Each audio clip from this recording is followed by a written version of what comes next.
Right to life. Okay, so हम start करते हैं now. Article 21 of the Indian constitution guarantees you right to life and personal liberty. पहली चीज हम सबको पता है क्या होती है, ये क्या होती है? लिबर्टी मीन्स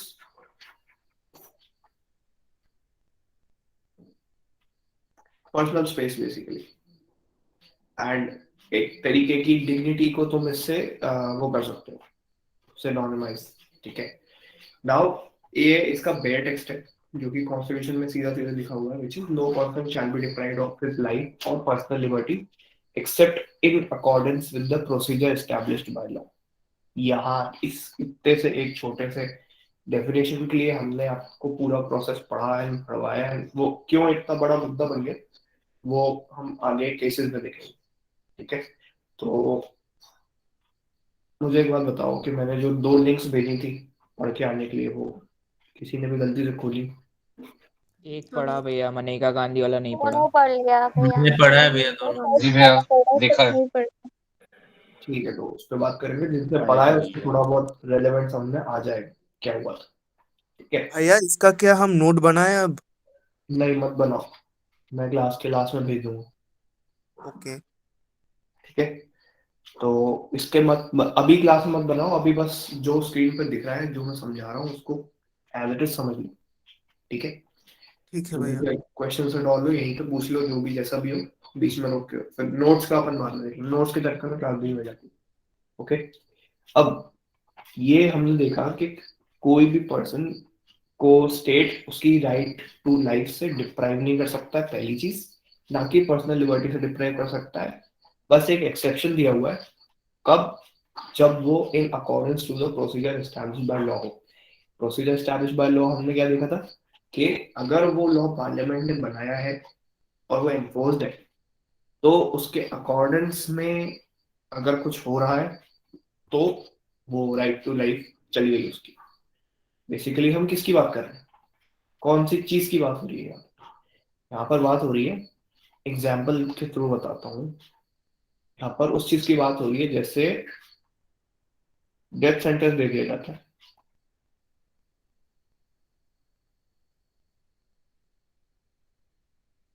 सबने सुनी फांसी की सजा हो गई या फिर कोई दूसरी सजा हो गई? जी भैया। यस भैया। इंडिया में पैदा हुए तो हमने बॉलीवुड मूवीज तो देखी नहीं। ठीक है, तो ये डेथ सेंटेंस क्या है? इसमें आपने किसी की डेथ के लिए एक ऑर्डर इशू किया है, तो अब वो राइट टू लाइफ लगा दे जज के ऊपर कि मुझे तो राइट टू लाइफ है। लेकिन एक एक्सेप्शन है उसमें कि सरकार आपको इस प्रोसीजर के थ्रू आपकी लाइफ ले सकती है अगर आपने कुछ गलत किया है। ठीक है, डेफिनेशन क्लियर है सबको? हाँ भैया। यस भैया। हाँ भैया। अब इसमें क्या है कि हमने जब पहले पिछली क्लास में दो कंसेप्ट पढ़े थे, एक पढ़ा था प्रोसीजर एस्टैब्लिश बाय लॉ जिसको हम पीईएल से रिप्रेजेंट करते हैं, एक था अपना due process of law. Due process of law में हमने ये देखा था कि ठीक है तुमने चलो वो तो बना लिया, क्या होता है वो लॉ, पार्लियामेंट ने लॉ तो बना लिया, but is it just, fair and reasonable? ये तीन वर्ड हमने पढ़े थे। जी हाँ भैया। हाँ। थोड़ा हाँ जी हाँ भैया। बोल के चलो तो मुझे लगे कि तुमने पढ़ा है। अरे रोजे का काम रही। बंगाली कहाँ से सुनाई दे रही मुझे? अच्छा ठीक है, तो ड्यू प्रोसेस ऑफ लॉ की जब मैंने बात करी थी तो इट बेसिकली इंक्लूड्स कि law reasonable, fair and just होना चाहिए। अब इस केस में ये बात होगी ए के गोपालन वर्सेस स्टेट ऑफ मद्रास, ये लैंडमार्क केस है, तुमको लिख लेना है, मतलब ये इसलिए लिखवाया गया है। इन्होंने बोला कि procedure established by law does not include due process of law. इन्होंने साफ साफ मना कर दिया। ठीक है, ये था कब का केस, और इसमें ये जो इसमें आपको कोर्ट ने बोला कि court has the power to check implementation of law but not the fairness and reasonableness of the law. Implementation basically procedure established by law, कि लॉ ढंग से इम्प्लीमेंट हुआ है कि नहीं हुआ है, ये सारी चीजें कोर्ट चेक कर सकता है, उसके पास पूरी पूरी पावर है, लेकिन फेयरनेस नहीं देख सकता वो लॉ की। ये AK Gopal versus state of Madras में बोला, इन्होंने साफ साफ मना कर दिया कि it does not include due process of law, मतलब आप ये कर सकते हो लेकिन ये नहीं कर सकते। ठीक है, फिर आया ये Maneka Gandhi versus Union of India, इसमें यही क्या चीज भैया पूरी, उस केस का कंक्लूजन क्या था, एक बार फिर से बताएंगे? इसका कंक्लूजन ये लिखा हुआ था, इसमें ये था कि court has the power to check implementation of law but not the fairness of law. Fairness मतलब ड्यू प्रोसेस, आप ये नहीं कर सकते बाकी ये कर सकते हो। ये AK गोपालन वर्सेस स्टेट ऑफ मद्रास में बोले। Now talking about Maneka Gandhi versus Union of India, इसमें यही डिसीजन को रिवर्स कर दिया गया। इसमें साफ साफ तुमको दिख रहा होगा उल्टा लिखा हुआ, procedure established by law includes due process. Maneka Gandhi versus Union of India का केस की कहानी सुनाता हूँ तुम्हें, क्योंकि वो बहुत इंपॉर्टेंट है। क्या तुम्हें पता है क्या हुआ था इस केस में? नहीं पता तो बाद बोलो। में हाँ भैया। क्वेश्चन आ गया था। जी भैया। हाँ भैया पता पता है है। भैया। लिया था। तो जिनको नहीं पता उनको थोड़ी कहानी बताते हैं कि उसका एयरपोर्ट पे पासपोर्ट इम्पाउंड कर दिया गया। इम्पाउंड करना मतलब रख लिया गया, लिटरली सीज छीन कर लिया दिया। गया था, रख लिया गया था। हाँ, सीज। उसको उसका पासपोर्ट नहीं दे रहे थे, उसके चक्कर में शायद वो रशिया जा रही थी, तो रशिया नहीं जा पाई वो उस चक्कर में। ठीक है, तो ये उसको ये दिया था कि सिर्फ फॉर सिक्योरिटी रीजंस हम आपका पासपोर्ट रख रहे हैं, एंड इसलिए हम आपको, उसके चक्कर में उसकी वो सब मीटिंग सब कैंसिल हो गई, वो बाहर नहीं जा पाई और काफी दिक्कतों का सामना करना पड़ा। उस टाइम कौन सी सरकार चल रही थी? इंदिरा गांधी। जनता पार्टी। इंदिरा गांधी की। इंदिरा गांधी की सरकार चल रही थी। तो इंदिरा गांधी कौन सी पार्टी में है? कांग्रेस। कांग्रेस। मेनका गांधी कांग्रेस कौन में सी पार्टी थी, में है? बीजेपी में कांग्रेस। है। ये कौन है मेनका गांधी कांग्रेस में डाला है? बीजेपी में है वो। ठीक है, बीजेपी में करंटली लोकसभा सांसद है। हाँ, तो ये वही है, वो जानवर बचाओ, ये करो वो करो। ठीक है, वो वाली मेनका गांधी है। तो इनकी वजह से ही हमारे सड़क पर कुछ तनाव घट है। तो ठीक है, ये जो है इनका चल रहा था 36 का आंकड़ा दोनों परिवार के अंदर ही, कि ये जो है वरुण गांधी, संजय गांधी, इनका अलग चलता है, मेनका गांधी, और वो उन सबका अलग चलता है। तो इसीलिए जानबूझ के परेशान करने के लिए मेनका गांधी का पासपोर्ट रुकवाया गया था। ठीक है, अब इस केस में क्या हुआ कि मेनका गांधी को आगे गुस्सा कि अब हम ऐसी तैसी करके रखेंगे। ये मैटर कहाँ तक ले गई? ये मैटर को ले गई सुप्रीम कोर्ट तक। मैंने कहा बाद में रशिया मीटिंग, हम तो पूरा हिला के रख देंगे सब कुछ। सुप्रीम कोर्ट तक मैटर गया, देन सुप्रीम कोर्ट में ये 1978 का केस है शायद, एक बार इसका फैक्ट चेक कर लेना, शायद 78 का ही है, 100% ऑलमोस्ट। हाँ भैया उसी का। ठीक है, 78 का ही केस है। तो 1978 में सुप्रीम कोर्ट गई, वहां पर फिर कोर्ट ने क्या बोला कि courts can check both implementation and whether the law is just, fair and reasonable or not. तो it was पर्टिकुलर कस्टम्स का कुछ लॉ था जो कि जस्ट नहीं था, मतलब फॉर सिक्योरिटी रीजंस। अगर तुमने एक सेंटेंस बोला है, उसके पीछे का रीजन क्या है? उन्होंने रीजन उसको बताया नहीं, वो पूछती रह गई क्या है, क्यों दिक्कत है मेरे से। अब देखो, basically if you are planning on creating problems for a certain person, तो तुम्हें कोई रीजन तो तुम्हारे पास ऑब्वियसली नहीं होगा, तुम जबरदस्ती करोगे। हेंस तुमने कुछ भी करके, उल्टे सीधे काम करके उसका पासपोर्ट को इम्पाउंड कर दिया। Basically that was not reasonable act. ठीक है, इसीलिए ये ड्यू प्रोसेस ऑफ लॉ पूरा कंट्री में एस्टैब्लिश करवा दिया उन्होंने इस केस के थ्रू। This was therefore a landmark case, Maneka Gandhi versus Union of India. हमने एक बार और कहीं पहले पढ़ा है, किसी को याद होगा मेनका गांधी का केस कहाँ पढ़ा था? अभी पिछली क्लास पढ़ा। ड्यू प्रोसेस ऑफ लॉ में। अच्छा, यही पढ़ा था। ठीक है, तो बेसिकली इस केस से क्या आया, due process of law country में इंट्रोड्यूस हो गया। ठीक है, 1978। यहाँ तक क्लियर सबको? हाँ भैया। हाँ सर। जी भैया। ठीक है, अब हम चलते हैं 2002 पे।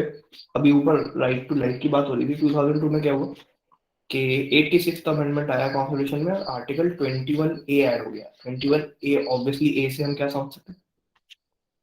अमेंडमेंट। अमेंडमेंट अमेंडमेंट हुआ है। ए का मतलब अमेंडमेंट। उससे क्या हो गया कि आपको कंपलसरी एजुकेशन देनी है for children below between 6 to 14 years of age. ये हमने कहीं ना कहीं सुना है, ठीक है। गाँव में बड़ी बड़ी कैंपेन्स चलती है कि अपने 6 से 14 साल के बच्चों को आप पढ़ाई करने भेजेंगे, काम पे नहीं भेजेंगे, ये सब। तो ये आर्टिकल 21A 86th अमेंडमेंट के थ्रू 2002 में आया था। इसके अलावा हमको दो चीजें और याद रखनी है। 2009 में एक चीज और क्या आई थी? राइट टू एजुकेशन आया था। 2009 में राइट टू एजुकेशन पास हुई, हाँ, पास 2010 हुई में थी, वो इम्प्लीमेंट, इम्प्लीमेंट हो गई थी। ठीक है। अगली बात समझ में। अब तुमको राइट टू लाइफ में कुछ बहुत इंपॉर्टेंट पॉइंट्स याद रखने हैं, ठीक है। लाइफ टाइम याद रखना है। किसी की भी खड़े खड़े ऐसी तैसी कर सकते हो अगर तुम्हें कॉन्स्टिट्यूशन बहुत अच्छे से आता है, क्योंकि इसका पूरे कॉन्स्टिट्यूशन का ब्लेटेंट वायलेशन तुमको पूरे देश में दिख सकता है कहीं ना कहीं, ठीक है। तो अगर मैं कॉन्स्टिट्यूशन का मास्टर बन गया तो मैं काफी पावरफुल आदमी बन सकता हूँ, ठीक है। अब few important points to remember about right to life is, पहला पॉइंट कि right to life does not include right to die, ठीक है, बट इंक्लूड्स डिग्निफाइड डेथ। इसका मतलब मैं सुसाइड कर सकता हूँ, वो फंडामेंटल राइट नहीं है, ठीक है। जो भी है राइट टू राइट, सुसाइड करना एक क्राइम था पहले तो उल्टा, ठीक है। कि मतलब अभी उसको डिक्रिमिनलाइज कर दिया गया है सुसाइड को, लेकिन कुछ टाइम पहले तक, शायद 2 4 5 साल की बात है, उसके अभी हुआ है रिसेंटली, ठीक है। बेसिकली मेरे कॉलेज जाने के बाद ही हुआ। तो राइट टू डाई की बात पहले बाद में करते हैं, पहले हम बात करते हैं सुसाइड पे। Suicide was a crime. Crime कैसे? अगर मैं छत से कूदा, ठीक है, और मैं नीचे गिर के बच गया, तो ये मुझे जेल में उठा के डाल दिया। मतलब आदमी पहले डिप्रेस्ड है, वो छत से कूद रहा है, मर भी नहीं पाया एक तो बेचारा, और तुमने उसको जेल में डाल दिया। सेंस लग रही है इसकी बात की? कोई कि क्राइम बना दिया तुमने सुसाइड को? कोई सेंस है? तो ये जेल सेंस तो नहीं है, लेकिन घर वाले मार डालेंगे फिर। घर वालों से मरना छत से कूदे तो कुछ और ही कर। सही बात। तो अगर बच गए तो अब इसमें देखो, इसमें वही सेंस नहीं बनती ना कि आदमी बंदा पहले ही उसकी जिंदगी में बहुत कुछ चल रहा हो तभी तो वो कूदा छत से, ठीक है। एक तो उसको वैसे ही उसकी लाइफ में उसकी मर्जी की चीजें नहीं हो पा रही, मर भी नहीं पाया, किस्मत ही खराब है, मर भी नहीं पाया आदमी, मतलब इतनी किस्मत खराब चल रही कि मर भी नहीं पाया, ठीक है। तो उसके बावजूद एक तो मर नहीं पाया, उसके लग और गई, दर्द अलग हो रहा है, और पुलिस उठा के लगी जेल, ठीक है। तो वो था पहले क्राइम, अब उसको कर दिया गया है डिक्रिमिनलाइज। अगर आप ऐसी अवस्था में फिर से पाए जाते हो कि आप मरे भी नहीं और कूद गए, आपने सुसाइड अटेम्प्ट करी, attempting a suicide is no longer a crime, ठीक। अब हम चलते हैं इस पे वापस। Right to life does not include right to die. आप खड़े होके पार्लियामेंट के सामने ये नहीं बोल सकते मुझे मरने का अधिकार है, मुझे मार दो। नहीं मर सकते, तो मेरे कोई अधिकार नहीं, ठीक है। It includes a dignified death. Dignified death का मतलब ये है, देखो, किसी भी किसी की भी डेथ के बाद उसकी बॉडी एक ढंग के तरीके से हैंडल होनी चाहिए। आप उसको वल्चर्स को नहीं खिला दो, उसकी कुछ मॉफ्ड इमेजेस ना लीक कर दो। दिस वाज द मुद्दा which was taken into court when Sushant Singh Rajput की वो सुसाइड के बाद फोटोज लीक हुई थी। याद है तुम्हें? बेड पे पड़ा हुआ था वो, यस हाँ भैया। भैया।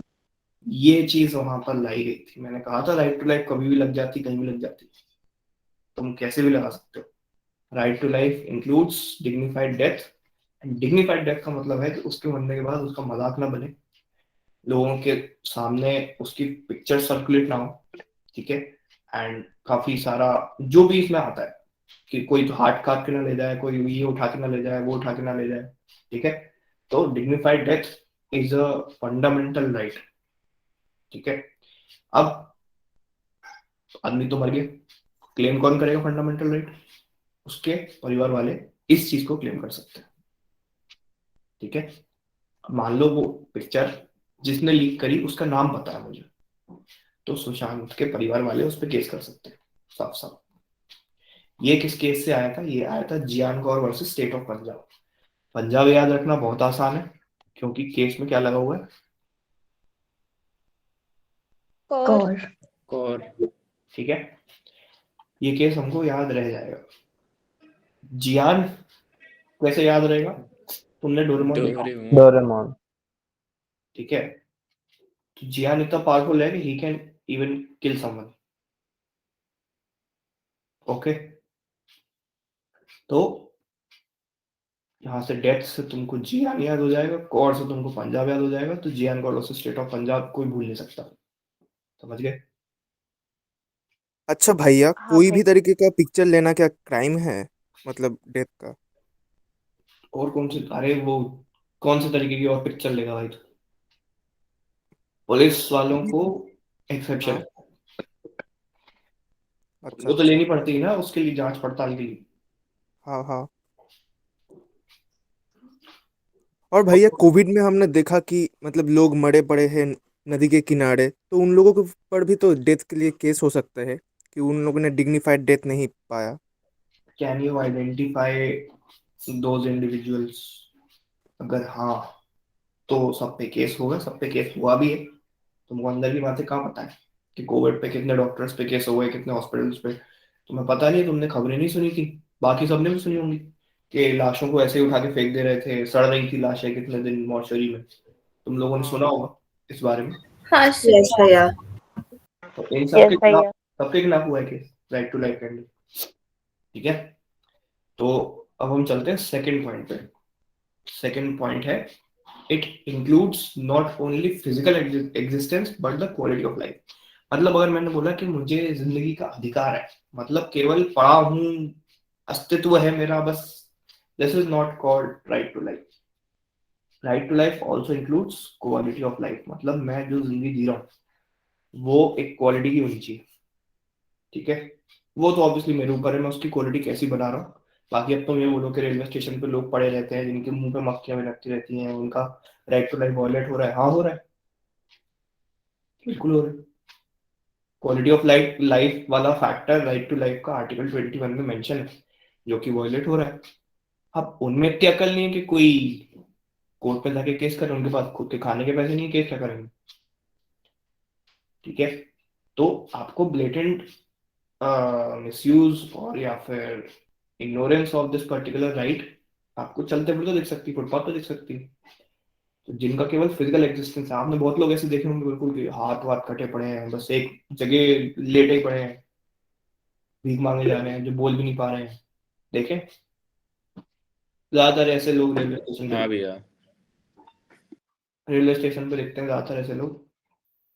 भैया भैया तो इनमें इसमें गवर्नमेंट की क्या गलती है? वो तो सारे फैसिलिटीज दे रहा है, अब उनके पास पैसा नहीं है, उनके पास तो जॉब नहीं है, तो वो लोग नहीं ले पा रहे हैं। गवर्नमेंट की गलती है क्योंकि गवर्नमेंट को इंश्योर करना है कि सबकी क्वालिटी ऑफ लाइफ हो। गवर्नमेंट ही तो इंश्योर करेगी राइट टू लाइफ। अगर आप राइट क्लेम कर रहे हो, तो राइट हम किसके अगेंस्ट प्रोटेक्ट कर रहे थे? हमने 2-3 क्लास पहले पढ़ा था, स्टेट ना। हाँ। जी भैया। मेरा अधिकार कौन देगा मुझे? स्टेट। भगवान से थोड़ी बात हो रही है, स्टेट से बात हो रही है। ठीक है, भैया अगर वो लोग क्वालिटी ऑफ लाइफ डिमांड कर सकते हैं तो राइट टू प्रॉपर्टी भी डिमांड कर सकते हैं फिर तो। Right to property fundamental right बची है। बट होनी तो चाहिए ना फिर, अगर आप क्वालिटी में तो प्रॉपर्टी भी आती है फिर तो। होना तो मेरे घर के बगल में ताजमहल भी चाहिए, मैं मुझे भी वायरलेस में होना चाहिए। ऐसा होने वाली बात नहीं है। कॉन्स्टिट्यूशन में दिया क्या है वो देखो ना। कॉन्स्टिट्यूशन में से फंडामेंटल राइट में से इसलिए तो राइट टू प्रॉपर्टी को हटा दिया कि सरकार नहीं इंश्योर कर सकती सबको प्रॉपर्टी देना। ठीक है, अभी हम आर्टिकल 31 में पढ़ेंगे, 31 में भी दी हुई थी कि आप एक्विजिशन कैसे करोगे, प्रॉपर्टी का पूरा प्रोसीजर बताया था, उसको हटा दिया वहां से, ओमिटेड लिखा हुआ है कॉन्स्टिट्यूशन में उस जगह। अभी मैं 30 तक लेके जाऊंगा तुम लोगों को, 31 में दिया हुआ है कि कैसे क्या करना है। ठीक है, तो क्वालिटी ऑफ लाइफ पे बेसिकली पीपल कैन क्लेम। ये जो भी हाथ उठा रहे हो, क्वेश्चन लिख रहे हो, मुझे कुछ नहीं दिख रहा है, यहाँ बता दो। ठीक है, अच्छा भैया, भैया सबके क्वालिटी ऑफ लाइफ के स्टैंडर्ड्स तो अलग होते हैं ना, लाइक इंडिविजुअली वो तो डिफर करेगा. This is open to interpretation by the court of law. अब तुम ये बोलो कि मेरे लिए क्वालिटी ऑफ लाइफ मर्सिडीज में घूमना है, मुझे क्वालिटी ऑफ लाइफ नहीं मिल रही है, और तुम केस कर दो कोर्ट पे, मुंह पे फेंक देगा जज, फाइल तुम्हारी. समझ रहे हो? क्वालिटी ऑफ लाइफ इज 3 महीना बेसिक. जेल और रोटी कपड़ा मकान, मकान नहीं, Basic रोटी कपड़ा मिल amenities. रहा है तुम्हें, नहीं मिल रहा है, ये मकान नहीं, रोटी कपड़ा. This basically means quality of life. 3 वक्त की रोटी और बॉडी के लिए कपड़े. This is called. अब इसमें फिजिकल एग्जिस्टेंस कहाँ गलत हो रही है? जब आपको ये भी नहीं मिल रहा है. ठीक है, बात समझ गए? आगे चले. अच्छा भैया, हम किसी के लिए ये जो है ये क्लेम कर सकते हैं अब, अगर परिवार वाले नहीं हो तो भी, राइट टू लाइफ के लिए? तुम कौन, जानना पहचान, जबरदस्ती क्लेम करो. तुम्हें क्यों एनजीओ खोलना है? एनजीओ खोलना है तो एनजीओ तो वो जो आसरा वगैरह ऐसे करके करते हैं, तो वो यही तो करते हैं, वो क्लेम करते हैं, हाँ, उनको मिल जाती. But you need to be in a certain way connected. अब मैं कोई रिलेशन नहीं मेरा किसी से, मैं जबरदस्ती जाके इनको राइट टू लाइफ नहीं मिल रही, इनको राइट टू लाइफ दे दो. अरे तुम कौन, जबरदस्ती? तुम एनजीओ हो, तुम्हारे अंडर वो आता है, तुम्हारा काम करता था, तुम्हारा रिश्तेदार है, क्या है, जबरदस्ती क्यों आ रहे हो? जबरदस्ती क्यों उंगली करनी? ठीक है, ऐसा कोर्ट बोलती है, मैंने. ठीक है, क्योंकि मैंने जज को ऐसे डांटते हुए सुना है, मैंने जज को, मियाँ बीवी को डांटते सुना है. वहां पे वाइफ आके बोल रही थी, फैमिली लॉ का एक केस चल रहा था, मैं फर्स्ट ईयर में था उस टाइम पे, तो फैमिली लॉ वाली इंटर्नशिप थी मेरी, उसमें केस चल रहा था. वहां बड़े चौड़ में आंटी बोलती हैं कि I would like to maintain my privacy, और मैं अपनी प्राइवेट बातें आपको नहीं बताना चाहती. जज को बोल दिया उसने कि मैं आपको अपनी प्राइवेट बातें नहीं बताऊं. वो नॉर्मल फैक्चुअल उसका वो था क्वेश्चन कि ये क्या हुआ, वो क्या हुआ. तो जज बोलता है madam, your life is no longer private, क्योंकि आप ऑलरेडी कोर्ट ऑफ लॉ में आ चुकी है, आपके पति ने सब कुछ फैक्चुअल उसमें लिखा हुआ है. और जो डांटना चालू किया उसने फिर आधे घंटे रुकी नहीं, क्योंकि जज भी फीमेल थी. तो जज बहुत बड़ी डांट देते हैं इन चीजों में.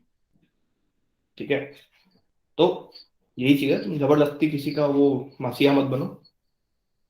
बनना है तो फिर तरीके संदीप से ही बनो. शर्मा वाला देखा है आपने, वो कॉमेडी जज है वो. हाँ, जवान से पोछा लगवाया.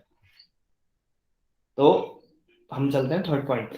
थर्ड पॉइंट इज बेसिकली, अगर आप किसी कस्टडी में हो तो you have the right against torture, rape and death in police custody. This violets article 21. अब कस्टोडियल वायलेंसेस बहुत हुए थे. ठीक है, ये एक बंगाल का केस था, समथिंग बासु करके कुछ था. ठीक है, उसमें कस्टोडियल वायलेंस पहली बार उठा था मामला. अभी इधर इंपॉर्टेंट नहीं है, क्योंकि अभी हम कुछ ऑल टुगेदर दूसरी बात कर रहे हैं. लेकिन हाँ, कस्टोडियल वायलेंसेस में क्या होता है, देखा हो तुमने, 3rd डिग्री टॉर्चर का नाम सुना हो? सुना है? जी भैया. हाँ भैया. यस भैया. ये 3rd के बाद 4th टॉर्चर की बात हो रही. ठीक है, 3rd में ही आदमी बिल्कुल अधमरा सा हो जाता है, 4th में तो बहुत ही खतरनाक टॉर्चर हो जाता है. This is against article 21. Rape में अगर फीमेल वो है, तो अंदर कस्टडी में ही ऐसा कुछ हो जाए तो क्या ही बचा फिर. ठीक है, डेथ ही हो जाए, जैसे किसकी हुई थी, सरबजीत सिंह, नाम याद है? हाँ भैया. सरबजीत सिंह को जानते हैं सब लोग? हाँ भैया. हाँ भैया. तो ये वॉयलेट करता था राइट टू लाइफ. लेकिन ये कौन सी कंट्री में डेथ हुई थी?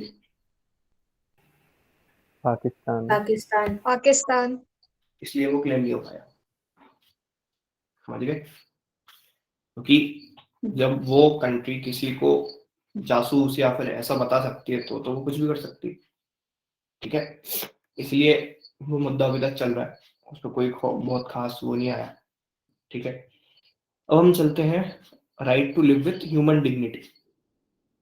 ह्यूमन डिग्निटी मतलब you do not have just physical existence, you should have a certain level of dignity. Dignity मतलब डिग्निटी मतलब मर्यादा। हाँ, मर्यादा, इज्जत। इज्जत, और पर्यायवाची खेलें, चलो। स्वाभिमान, हाँ, स्वाभिमान और अस्तित्व, प्रतिष्ठा, प्रतिष्ठा। हाँ, अस्तित्व तो एग्जिस्टेंस हो जाएगा ना। सम्मान, अस्तित्व तो ये है। हाँ, बेसिकली स्वाभिमान, मर्यादा, प्रतिष्ठा, ये जो भी तुमने बोला है अभी पूरी अपनी हिंदी की बुक खोल के, ठीक है, तो ये सारी चीजें जो हैं ये तुमको चाहिए इन इंडिया, ठीक है। कोई तुम्हारा स्वाभिमान को ठेस पहुंचा रहा है तो हम उसको क्या बोल देते हैं, डिफेमेशन। याद है कुछ डॉट्स का, थोड़ा धुंधला धुंधला। हाँ भैया, हाँ भैया। हाँ भी, हाँ भैया, तो defamation is something in accordings to this particular line, right to live with human dignity. यार ऐसे चलते फिरते कोई भी बेइज्जती कर जाएगा, मंदिर में घंटा समझ रखा है, जोरा बजा के जा रहा है, ठीक है। तो right to live with human dignity यहाँ से तुमको कॉन्स्टिट्यूशन में दी गई। अब इसी डिग्निटी को ये वाला क्राइम वायलेट करता है, गोज विदाउट सेइंग, कुछ समझाने की जरूरत तो लग नहीं रही मुझे, तुम्हें कॉमन सेंस से लग रहा होगा, है ना। हाँ भैया, बिल्कुल। ठीक है, अब फिफ्थ पॉइंट पे चलते हैं। फिफ्थ पॉइंट पे है due procedure of law is guaranteed by the article 20। Due process of law का मतलब क्या है कि हम हर चीज को जस्ट फेयर एंड रीजनेबल बनाएंगे, और इसी का एक पार्ट है स्पीडी ट्रायल। जरूरत से ज्यादा देर नहीं लगनी चाहिए, कुछ केसेस में स्पीडी ट्रायल की जरूरत पड़ती है, उन केसेस में स्पीडी ट्रायल देना चाहिए, क्योंकि you have some level of reasonableness when we talk about speedy trial. इसी के बारे में बात करते हैं ना, स्पीडी ट्रायल रेप विक्टिम्स को दिया जाता है क्योंकि उनके केस में वो जरूरी है ना। तो हमने स्पीडी ट्रायल अगर किसी केस में दिया तो क्या हम रीजनेबल हो रहे हैं, क्या हम जस्ट हैं, क्या वो फेयर है। हाँ। नहीं, हाँ भैया, तो this was taken from Hussain Ara Khatoon versus state of Bihar. Bihari जितने बच्चे हों सब याद कर लें, तो तो याद हो जाएगा, तुम्हारी स्टेट की जी बात भैया। होगी। और हुसैन आरा खातून, हुसैन आरा से समझ सकते हो तुम के रेप यूजुअली किसके साथ होता है, तो वो भी लड़की थी, ये भी लड़की है, ठीक है, यहाँ से तुम याद कर सकते हो। ठीक, ये हो गया अपने 5 पॉइंट्स। तुमको समझ में आ गए 500 के 500? हाँ भैया, हाँ भैया, मर्सी किलिंग रह गई भैया। मर्सी किलिंग बाद में पढ़ेंगे अलग से, अभी फिलहाल 21 में वो डाल दूंगा तो बहुत लंबा हो जाएगा। ठीक। यूथनेशिया ना, हाँ वो अरुणा सॉनबॉग वगैरह बहुत सारा है इसमें, ठीक है। तो ठीक है भैया। 21 तक हमने पढ़ लिया, ठीक। मर्सी किलिंग को हम यहाँ डाल सकते थे राइट टू डाई के अंदर, ठीक। यहाँ तक सबको समझ में आ गया, जल्दी से चिल्लाओ जरा unmute। जी भैया। यस भैया। हाँ भैया। भैया एक डाउट है। हाँ भैया, डाउट बोलो जल्दी। वह जो क्वालिटी ऑफ लाइफ है, हम लोग उसको, क्वालिटी तो बहुत सब्जेक्टिव टर्म हो जाता है, जैसे कि आप बोले रोटी और कपड़ा, तो हमें कैसे पता चलेगा कि कितनी रोटी और कितने कपड़ों में क्वालिटी ऑफ लाइफ मेजर होगा? ये तो मैं कह रहा हूँ, this is open to interpretation by the court of law, जज बताए। इससे क्या करा उन लोगों ने, इससे ये वाला क्लॉज डाल के जज का काम बढ़ा दिया जबरदस्ती। अगर तुम एक फिक्स स्टैंडर्ड बता देते तो लोग उसको देख के केस ऑटोमेटिक फाइल नहीं करते, अब वो इस उम्मीद में फाइल कर देते हैं कि जज को बताना है, देखते हैं फाइल करके क्या होता है। तो ओपन टू इंटरप्रिटेशन ठीक है भैया। ठीक है। भैया ये जो कास्टोडियल वायलेंस है, मतलब ये कितने डिग्री पर है? कितने डिग्री ये पर? मारना पीटना क्या अलाउड है? मारना पीटना अलाउड है, लेकिन अगर बहुत जबरदस्त मार रहे हो, ठीक है, पूरा खान कर दिया तुमने, खून निकलना, it's called 4th degree torture, ठीक है। तो पुलिस वाले भी होशियार हैं, वो गन्ने के उससे मारते हैं, उससे क्या है, उससे निशान नहीं पड़ते, पता है किससे तुम्हें? मारते हैं? गन्ने का जो वो होता है डंडा, क्या बोलते हैं वो, sugar cane. Sugar cane, sugar cane का पूरा वो जो डंडा जैसा, तुम देखो यार क्या बोलते हो, स्टेम, ठीक है। स्टेम वाला पार्ट होता है शुगर केन का, ठीक है, सबने देखा गन्ने का जूस पिया सबने, हाँ भैया देखा भी है। हाँ भैया। ठीक है। अगर आप उससे किसी को मारते हो तो कभी भी बॉडी पे रेडनेस नहीं आती, रेड अच्छा। मार्क्स कभी नहीं पड़ते, पुलिस वाले उससे मारते हैं। और भैया अगर मतलब बहुत मारा गया हो तो वो ही क्लेम करेगा दूसरे दिन जाके कोर्ट पे?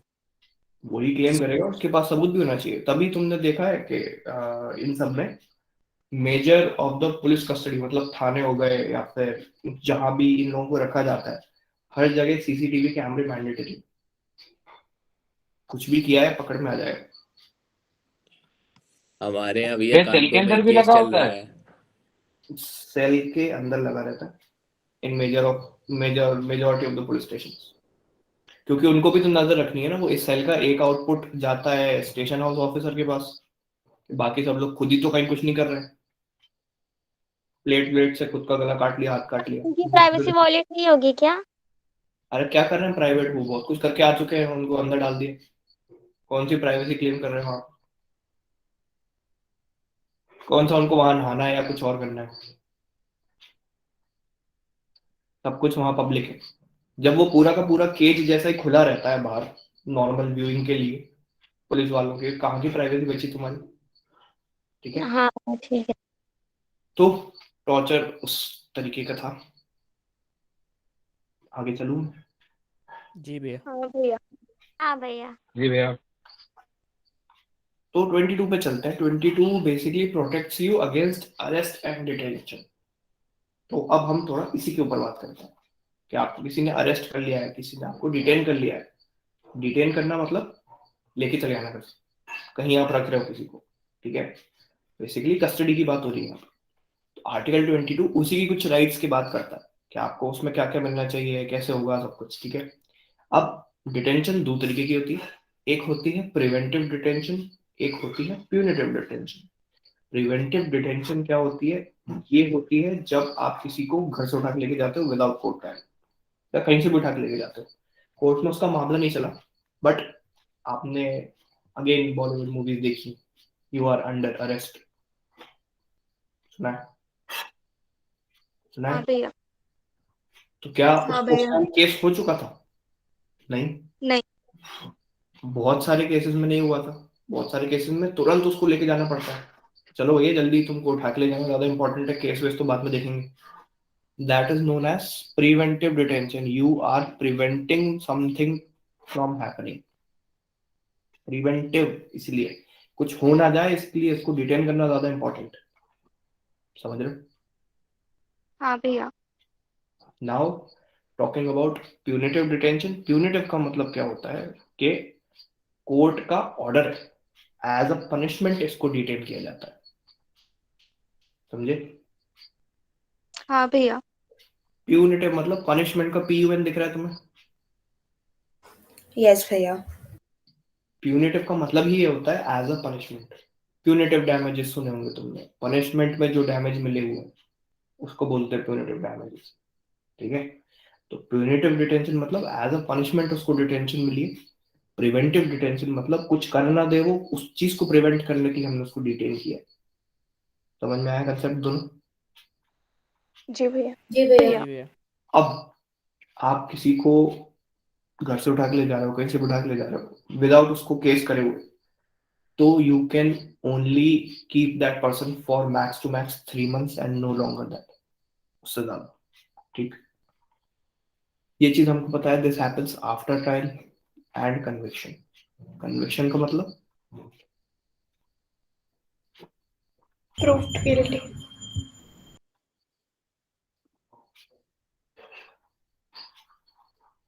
कन्विक्शन का मतलब भैया प्रूव्ड गिल्टी। प्रूव गिल्टी, ठीक है। जब कोई प्रूव हो चुका है गिल्टी तभी तो पनिशमेंट मिलेगी ना, कॉमन सेंस की बात है, ठीक। इसमें आप मैक्सिमम 3 महीने के लिए रख सकते हो, इसमें कोई मैक्सिमम लिमिट नहीं है, अकॉर्डिंग टू योर क्राइम आपको मिलेगा, ठीक है। ये तो उम्र कैद भी देखी ना तुम लोगों ने। हाँ भैया। लाइफ इम्प्रिजनमेंट, लाइफ इम्प्रिजनमेंट का कोई टाइम थोड़ी है, जब तक जिंदा हो तब तक रहो, तो इसमें कोई लिमिट नहीं, इसमें है लेकिन 3 महीने। बात समझ में आई? यह सुना था एक 12 साल का होता है लाइफ इम्प्रिजनमेंट। कौन सा लाइफ इम्प्रिजनमेंट है भाई? पता नहीं भैया, ऐसे सुना था। बंगाल के कोर्ट्स दे रहे हैं क्या स्पेशल तरीके का? पता नहीं। भैया अलग अलग। एक और डाउट है, ये यूएपीए में तो शायद 3 मंथ से ज्यादा तक रख सकते हैं ना प्रिवेंटिव डिटेंशन में। किसमें किसमें किसमें? अनलॉफुल भैया वो एक्टिविटीज यूएपीए बोल प्रिवेंशन रहा एक्ट है तो यूएपीए। उमर खलीद को हो रहा है अब। हाँ, इसमें एक्सेप्शंस है, लेकिन बेसिकली हर दूसरे क्राइम की बात हो रही है यहाँ पर। एक्सेप्शंस इसमें जरूर होंगे, अलग अलग उसमें क्या बोलते हैं, अलग अलग स्टैट्यूट्स में, अलग अलग लॉज में एक्सेप्शंस मिलेंगे तुमको। ठीक है, क्योंकि यहाँ पर बहुत सारे सिचुएशंस में 3 महीने से ज्यादा रखना पड़ सकता है। तो ये भी नहीं, उसमें ट्रायल भी नहीं हो सकता, लेकिन 3 महीने से ज्यादा भी रखना पड़ेगा, तो बीच का उन्होंने रास्ता निकाला होगा। लेकिन in majority of the cases, generally speaking, you can not detain someone for more than 3 months. ठीक है। अब जिस पर्सन को डिटेन करा जाता है उसको बोला जाता है डेटेन्यू। क्या बोला जाता है? डिटेन्यू। डिटेन्यू। डेटेन्यू। ठीक। अब ईच डेटेन्यू हैज 3 राइट्स। किसी को भी आप डिटेन करोगे, उसके पास 3 अधिकार मिलते हैं कॉन्स्टिट्यूशन से। कौन से हैं वो 3 अधिकार? वो हैं ये 3। मतलब उसको कम से कम ये तो बताओ कि उसका ऑफेंस क्या है। अरे मैंने किया क्या है, मैंने किया क्या है, देखा नहीं तुमने चिल्लाते हुए जो अरेस्ट होके जा रहा है? हाँ भैया। वहां पर तो तुम्हें मसाला डालने के लिए, चल तू कोर्ट, चल तू थाने चल, फिर बताते हैं, ऐसा नहीं होता। बताना पड़ता है सब कुछ। वो तो वहां पुलिस वालों की स्टाइल मारने के लिए दिखा देते हैं मूवीज में, अरे तू थाने तो चल, फिर तेरे को अच्छे से बताएंगे कि तूने किया क्या। ठीक है। और वहां पे ऐसा होता है, स्टाइल मारने के लिए मूवीज में दिखाया जाता है, लेकिन आपको सबसे पहले बताना पड़ेगा। हाथ लगाने से भी पहले, लेके जाने से भी पहले बताना पड़ेगा क्या करेंगे, बताओ हमने क्या किया। ठीक। उसके बाद आपने जब किसी को डिटेन कर लिया, you need to produce that particular person in front of a magistrate within 24 hours। अभी करा मैंने अगर किसी को अरेस्ट, तो कल के सुबह के 10:30 बजे के पहले पहले मुझे उसको जज के सामने खड़ा करना है। ठीक है।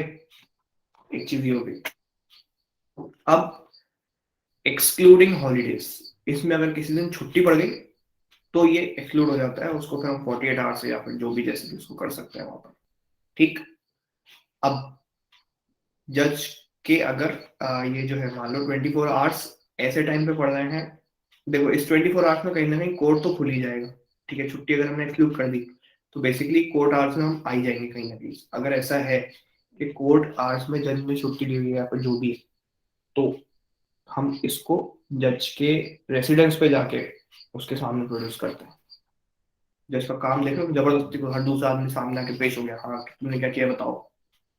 कहीं भी जज को घर पे भी फुर्सत नहीं है। पहले कोर्ट में देखो कि क्या हो गया, कौन आ गया, किसको अरेस्ट कर लिया, फिर उसके बाद घर पे आके सोने बैठा हुआ जा रहा, उसको घर पे भी लिया। हाँ एक और आया है, लो उसको भी देखिए। ठीक है। 2 पॉइंट समझ में आए? हाँ तीसरा भैया। तीसरा पॉइंट। भैया मेरा एक क्वेश्चन है। हाँ मैं तीसरा बता दूं, उसके बाद बताना। ठीक है।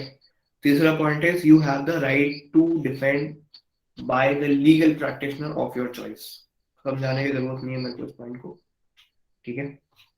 अब बताओ क्वेश्चन क्या है? भैया जो आपने सेकेंड वाला राइट बताया, तो भैया वो प्रिवेंटिव डिटेंशन में भी होता है अप्लाई? हाँ सब में होता है। ये जो डेटेन्यू बताया मैंने, ये दोनों को इंक्लूड कर रहा है। और एवरी डेटेन्यू हैज 3 राइट्स, प्रिवेंटिव हो चाहे प्यूनिटिव हो। ठीक है। अब और जैसे भैया एक और। हमने हमने ये देखा कि यहाँ पे तुम किसी को 3 महीने तक रख सकते हो, लेकिन इसमें एक चीज ये भी तो है कि 24 घंटे के अंदर जज के सामने भी तो लेके जाना है। ये चीज है उसमें। हाँ। भैया किसी इंसान को प्रिवेंटिव डिटेंशन में तभी डालते होंगे ना जब कोर्ट से ऑर्डर आता होगा, या फिर नहीं कोई और? नहीं, जरूरी नहीं हर केस में कोर्ट से ऑर्डर आया हो। अब पुलिस वालों को किसी चीज के ऊपर कोई लीड मिली है, मान लो कहीं से, उनको ये पता चल गया कि दाऊद इब्राहिम हमारे शहर में है, तुमने कंप्लेन करी लेटेस्ट, आपने लेटेस्ट नहीं, नियरेस्ट पुलिस स्टेशन में, और सबको पता है कि दाऊद इब्राहिम के खिलाफ बहुत सारे केस चल रहे हैं, या फिर दाऊद इब्राहिम के खिलाफ जितने केस बंद हैं, लेकिन वो ऐसा बंदा है जो कि कुछ ना कभी कुछ कर देगा, ठीक है, police can arrest him may be for 24 hours, क्योंकि वो पोटेंशियल थ्रेट है नेशन की। बात समझ में आई? हाँ भैया। पुलिस के पास राइट है अरेस्ट करने की, ठीक है। अब उसमें सीआरपीसी में जब हम पढ़ते हैं तो आपको अलग अलग चीजें दी रहती हैं कि arresting without warrant and arresting with warrant. Warrant जो होता है वो कोर्ट इशू करता है, तो उस केस में आपको कोर्ट से परमिशन 100% चाहिए अरेस्ट करने से पहले। This is I am talking about arresting without warrant. In certain crimes you can arrest without warrant. For example बता देता हूँ कौन से क्राइम्स में आप सीधे जाके कोर्ट की परमिशन भी लेने की जरूरत नहीं है आपको। Murder, rape and so on. किसी का आपको क्राइम्स ऑफ खून कर दिया, हीनियस नेचर। क्या, हाँ, बहुत ही ज्यादा हीनियस क्राइम करा है किसी ने, तो कोर्ट की परमिशन की जरूरत नहीं है, आप सीधे जा सकते हो। तो ये सब चीजें आपको अविनाश पढ़ाएगा, तो उन क्लासेस को थोड़ा अच्छे से अटेंड करना, ठीक है। तो ये 3 चीजें हमको समझ में आ गई सबको। कौन सी 3 राइट्स मिलती हैं एक डिटेन्यू को? हाँ भैया। हाँ भैया। भैया वो जो जज के रेसिडेंस के सामने जो बोले पेश करने को, वो सच में होता है? हाँ भाई, ओ, बट उसका कोई फायदा होता है घर में जाकर, मतलब? कम से कम ये तो बता देता है जज के आगे क्या करना है। तुम अच्छा, उसको जिस चीज के लिए लेके आए हो वो वैलिड भी है कि नहीं, ओके। क्योंकि बहुत बार ऐसा होता है कि पुलिस वाले जबरदस्ती उठा लाते हैं, एंड क्योंकि अकॉर्डिंग टू लॉ उनको लेके जाना ही पड़ेगा। इस केस में क्या होता है कि जो वो होता है नॉन गिल्टी, वो बच जाता है 24 घंटे के अंदर, ठीक है। ये है, इसलिए वो राइट दी गई है। तुम उसको 24 घंटे बीच वाली राइट हटा दो, मान लो मैं दूसरे नंबर की, और तो भैया ऐसे तो 3-3 महीने लोग अंदर ही पड़े रहे बिना जज के सामने आए, पता ही नहीं चला जज को कौन कहाँ कब चला गया। बात समझ आई? जी भैया। भैया तो जब पुलिस डिटेन करती है देन मजिस्ट्रेट के पास लेके जाती है, तो या तो वो उसे छोड़ देगा या तो फिर उसे रख लेंगे, तो फिर वो उसे 3 महीने तक रख सकते हैं ना। हाँ उसमें उन्हें ट्रायल शुरू करना पड़ता है उस 3 महीने के अंदर। हाँ, देखो कोई जज के सामने लेके जाएगा, जज बताएगा कि अच्छा ठीक है तुमने सही चीज के लिए उसको डिटेन किया है, ठीक है, इस पे ये वाले चार्जेस लगे हैं, इसकी चार्जशीट बना दो, और कल या फिर अभी जैसे अगर वो घर पे मान, ठीक है, तो अगर वहीं पे घर पे है तो वो बोल देगा कि इसकी चार्जशीट बना दो, कल कोर्ट पे आ जाना, कोर्ट में इस पे बात करते हैं, ठीक है। लेकिन ऑन द स्पॉट उसने तो अपनी बात रख दी, उसने वो ये बीच वाला क्लॉज कर दिया कि हाँ मेरे सामने तो आ गया 24 घंटे के अंदर। अब अगर ये जज कोर्ट में ना होके घर पे ना होके कोर्ट में बैठा है, तो कोर्ट में तो ऑन द स्पॉट कार्रवाई हो जाती है सारी। चार्जशीट बनाओ, बताओ मुझे क्या कैसा कौन से चार्जेस हैं, फिर अपन इस पे बात करते हैं, चलो इस पे चालू करो मुद्दा, ठीक है, ऐसा होता है। तो भैया अगर ट्रायल चलता है तो जब तक ट्रायल चलेगा तो वो कस्टडी में ही रहेगा क्या बंदा? डिपेंड ऑन द जज, जिसको उठा जज पे डिपेंड करता है। कुछ केसेस देन अगर में वो 3 मंथ्स एक्सीड हो गए तो? जज वापस ऑर्डर कर देगा, अच्छा, जज के लाइक ऊपर है। आप जज की परमिशन के बिना 3 महीने रख सकते हो उसको, ठीक है। जज ने ऑर्डर किया है पुलिस कस्टडी, तो आप जितने टाइम जज बोलेगा उतने टाइम रखो उसको, ठीक है।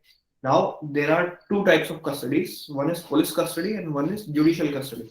जुडिशियल कस्टडी का दूसरा नाम क्या है? Jail. Punitive detention. Jail jail jail jail का नाम सुना है? हाँ भैया। तो थाने में रखना is not equal to jail, पता है ना तुम लोग? जेल अलग होती है, अलग से बनती है, वहां कोई पुलिस वाला नहीं होता, वहां केवल जेलर होता है और उसके वो होते हैं। खाने वाले को तो भैया लॉकअप रहते हैं ना। हाँ, तो ये लॉकअप्स की बात हो रही है, preventive is lockup and punitive is jail, ठीक है। तो लॉकअप में आप 3 महीने रख सकते हो मैक्स टू मैक्स। एंड जब अगर जज को ऐसा लगता है कि यार अभी पुलिस कस्टडी में वापस भेजना ठीक नहीं होगा क्योंकि इन लोगों ने इसके साथ काफी टॉर्चर किया है, ठीक है, या फिर कुछ ऐसा हुआ है, अब ये पता है सीआरपीसी में बहुत अच्छे से दिया हुआ, तुम लोग जब सीआरपीसी पढ़ोगे कॉलेज में जाके, ये सारी चीजें काफी इंटरेस्टिंग दी है। बहुत सारे ऐसे केसेस भी हो चुके हैं जिसमें क्रिमिनल्स की बिल्कुल ऐसी तैसी हो गई थी यार जज साहब हमको वापस नहीं जाना पुलिस कस्टडी में, हमको तो आप जुडिशियल कस्टडी में भेज दो, उन्होंने भीख मांगी।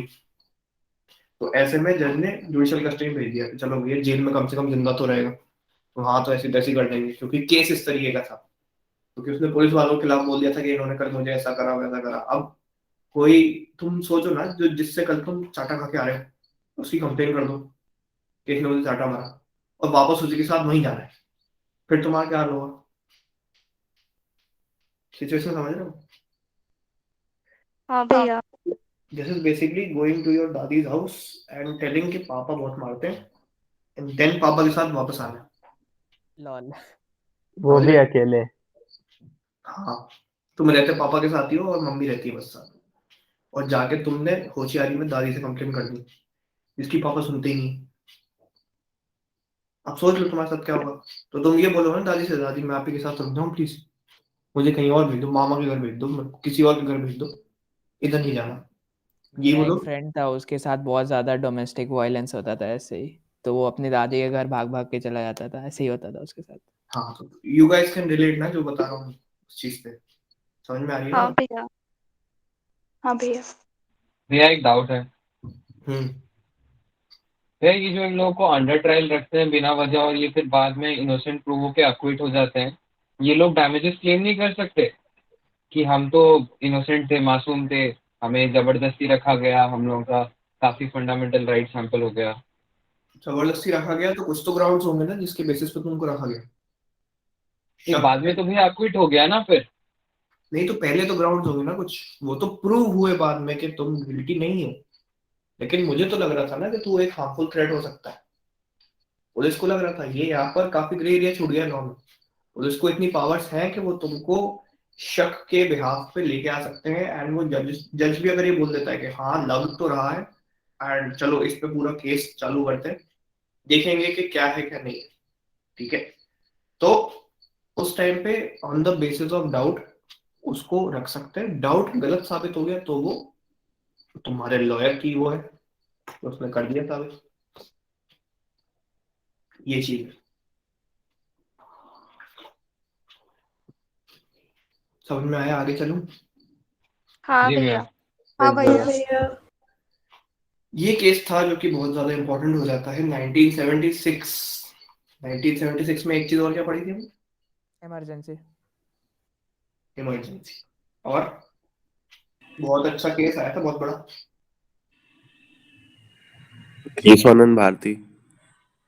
1976 में देश में बहुत कुछ हो गया, तुम पता है? केशवानंद भारती आया, एडीएम जबलपुर आया, इंदिरा गांधी ने इमरजेंसी लगा दी, ठीक है। अब तुमको रीजन पता लग रहा है इन केसेस के, क्यों की इमरजेंसी लगी? इसलिए ये इतने बड़े बड़े केसेस आ गए। लोगों का बिल्कुल दिमाग फट गया था, यार ये ऐसे कैसे हमारे देश में डेमोक्रेसी और रिपब्लिक और सब कुछ होने के बावजूद ऐसा काम हो रहा है। इसीलिए ये केसेस इतने ज्यादा लैंडमार्क हो गए कि यार ऐसा कोई आगे करने की भी ना सोच पाए इमरजेंसी टाइप का, ठीक है। अब इस केस में क्या हुआ, तुमने हेबियस कॉर्पस केस पढ़ा होगा, इसको बोलते हैं। हाँ habeas भैया। corpus क्या है? This is a kind of writ, ठीक है। तो इसको हम पढ़ेंगे अगली वाली क्लास में, अगली क्लास में हम रिट्स पढ़ने वाले हैं। रिट्स क्या भैया होता है? हेबियस कॉर्पस को लेकर एक फिल्म भी आया है, जय भीम। हाँ, बहुत अच्छी है। जय भीम तो शायद अभी आई है, पिछले महीने, इसी महीने। हाँ। हाँ, तो एडीएम जबलपुर वाला तुमको कहानी तुमने पढ़ ली होगी अगर तुमने लिंक पढ़ी है तो, ठीक है। एक लिंक इसी की थी, हाँ हाँ भैया पढ़ा है। ठीक है। हाँ भैया। इसमें सुप्रीम कोर्ट ने 4-1 की मेजोरिटी में बोला कि during national emergencies all fundamental rights are suspended, ठीक है। ये थे हमारे जस्टिस कौन, इन्होंने बाद में यहाँ पर इन्होंने इंदिरा गांधी का साथ दिया, फिर 1980 या समथिंग में बोले इंदिरा गांधी बेकार है, तो इसके बाद 2011 में बोले जब ये बहुत जबरदस्त बुड्ढे हुए कि उस टाइम के लिए मैं माफी चाहता हूँ, मेरे को 1976 में ऐसा जजमेंट नहीं देना चाहिए था। वाईवी चंद्रचूड़। नहीं, इनका नाम सुना होगा।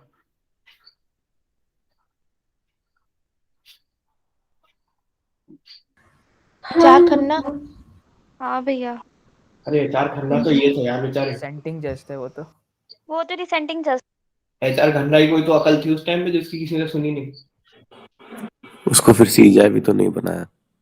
हाँ एचआर खन्ना बेचारे सीधे पन में मारे गए। तो पीएन भगवती जो थे, उन्होंने 1976 में इतना बड़ा ब्लेटेंट ये दे दिया कि all fundamental rights can be suspended. All मतलब ऑल, इनको कोई उठा के अगले दिन मार जाता तो इनको पता लगती all fundamental rights can be suspended. ठीक है, तो 1976 में इन्होंने ये बोला।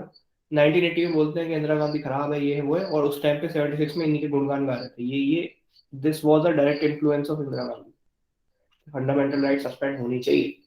और इन्होंने 2011 में इसको कन्फेस भी किया कि हाँ that was under influence and I really apologize for something. इसकी कहानी पढ़ना तुम, ठीक है, अगर टाइम मिले क्लैट के बाद, अभी नहीं। ठीक, तो ये एडीएन जबलपुर वर्सेस शिवकांत शुक्ला इसीलिए इतना इंपॉर्टेंट हो गया क्योंकि यहाँ पे बिल्कुल जबरदस्ती, मतलब लोगों का दिमाग खराब हो गया। ऐसा कैसे हो सकता है यार, तुम फंडामेंटल राइट सारी सस्पेंड कर दो। तो अगले 2 साल में फिर क्या हुआ, कॉन्स्टिट्यूशन में पास हो गया 44th अमेंडमेंट। कब आया था ये हम सबको पता है,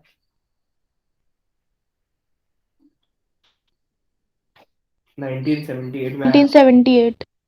फिर इसमें क्या करा, इसमें इन्होंने बोला कि 2 आर्टिकल को छोड़ के बाकी सब सस्पेंड हो सकते हैं, और इन 2 में ही सारा क्रक्स है। 20 मतलब डबल जेopardy, सेल्फ इंक्रिमिनेशन और no ex post facto law, ex factor laws, ex post factor law. Ex post factor laws. फिर उसके बाद 21 में तो इतनी सारी ये पूरा रामायण भरी पड़ी।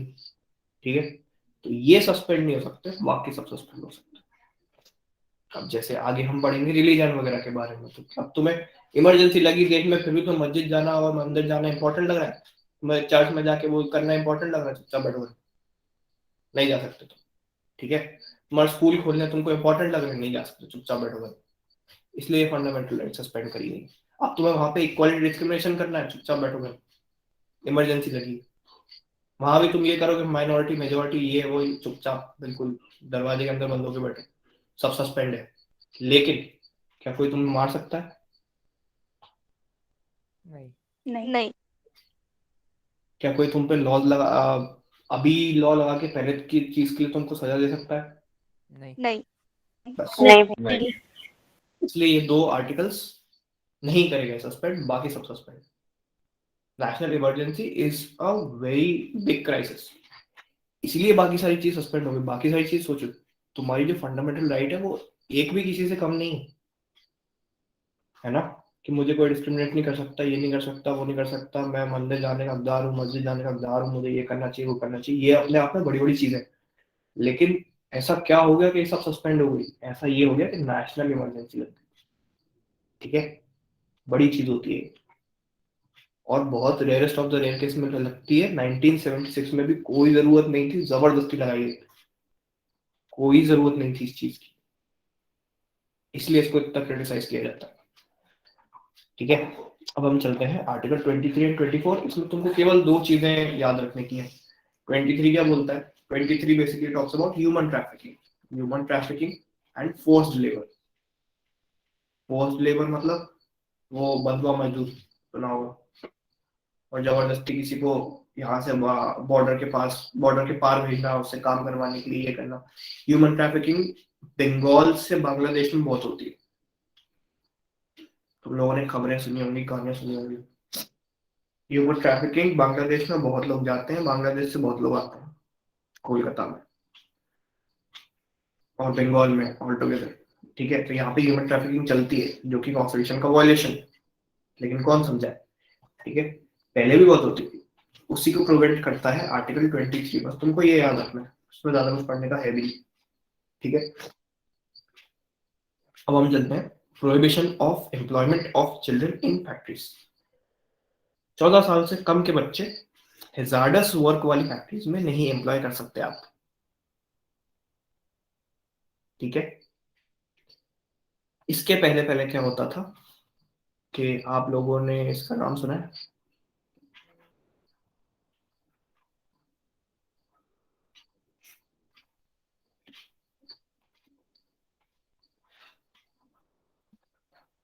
पटाखे की फैक्ट्री है शिवाकाशी।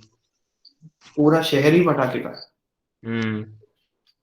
ठीक है, तो ये फायर क्रैकर्स बनते हैं इस पूरे शहर में, विच इज इन तमिलनाडु। ठीक है, ठीक, तो ये जो है इसमें इसको as a hazardous work consider किया गया, और जब ये लॉ आया तब पूरा शहर आधा खाली हो चुका था, क्योंकि इसी में बहुत सारे वो होते थे। इनको हैजार्डस इसलिए माना जाता है क्योंकि उसका जो वो होता है, क्या बोलते हैं उसका, बारूद जो होता है, गन पाउडर। गन पाउडर, ठीक है, तो वो काफी ज्यादा हैजार्डस होता है, लंग्स को हार्म करता है, प्लस उनके खाने में भी जा रहा था वो, एंड 14 से नीचे के बच्चे उस चीज को नहीं प्रोसेस कर पाते हैं बेसिकली, तो इसलिए इसको 14 रखा गया। ठीक है, एंड उसमें इनमें इतना कॉमन सेंस भी है कि कहीं आग लग गई, जल गया, तो उस पर कैसे रिएक्ट करना है। ठीक है, पानी डालना है, क्या करना है, वो करना है। होंगे कुछ एक्सेप्शनल केसेस में समझदार बच्चे, आजकल तो 6-6 साल के दिख जाते हैं होशियार, चलते हुए सड़क पे माँ बहन की गालियां दे रहे हैं, लेकिन वो अलग केस। एक जनरल आर्ग्यूमेंट है कि 14 से नीचे अकल नहीं रहती, इसीलिए 24 में ये दिया हुआ है। आ गया समझ में 24 तक एंड सब? भैया अगर वो ऐसे फैक्ट्रीज में एम्प्लॉयड हैं बट कुछ मतलब हैजार्डस काम नहीं कर रहे हैं तो फिर उसमें क्या होगा? तो कर सकते हैं। अब तो ये तो 24 की बात है, अब तो वो अलग आ गया, वो तो चाइल्ड लेबर में आ जाएगा अगर तुम उसको कर रहे हो तो। अगर वो तुम्हारा रिलेटिव नहीं है, ठीक है, चाइल्ड लेबर का सबसे बड़ा एक्सेप्शन है कि वो तुम्हारा रिलेटिव नहीं है, मतलब रिलेटिव होना चाहिए अगर तुम्हें उसको रखना है। मैं मान लो मैं हूँ 10 साल का, मेरे पापा की चल रही है कोई फैक्ट्री जो कि हजार्डस नहीं है, लेकिन वो मुझे रोज टोपी लगा के काम पे बुलाते हैं, तो क्या अब सरकार आके ये बोल सकती चाइल्ड लेबर चल रहा है? नहीं बोल सकती। पहली बात तो वो चीज हजार्डस नहीं है, दूसरी बात मैं रिलेटिव हूँ, रिलेटिव क्या बच्चा ही हूँ मैं तो। तभी तुमने देखा होगा छोटी छोटी दुकानों पे ये जितने भी बिजनेसमैन है उनके बच्चे बैठे रहते हैं, एंड वो थोड़ी है, इलीगल थोड़ी है, बैठा सकते हो। लेकिन अगर तुम उसकी एजुकेशन को कॉम्प्रोमाइज करके बैठा रहे हो, that is illegal. Again, everything has its own age limits and criteria and different clauses. तो मोटा मोटा मैंने तुमको बताया। 24 तक समझ में आया? हाँ भैया। हाँ भैया। हाँ भैया। हाँ भैया। हाँ भैया। अब काफी डिबेटेबल मुद्दा तुमको नीचे आता हुआ दिख रहा होगा, देश में काफी बड़ा हॉट टॉपिक हाँ भैया। है ना? सब अग्री करते हैं इस बात से? अभी Yes, चल रहा है हाँ यार भैया। यूपी में। हाँ भैया। That is called freedom of religion. India and religion and politics, ये है लव ट्रायंगल। ठीक है, तो आर्टिकल 25 जो है, अरे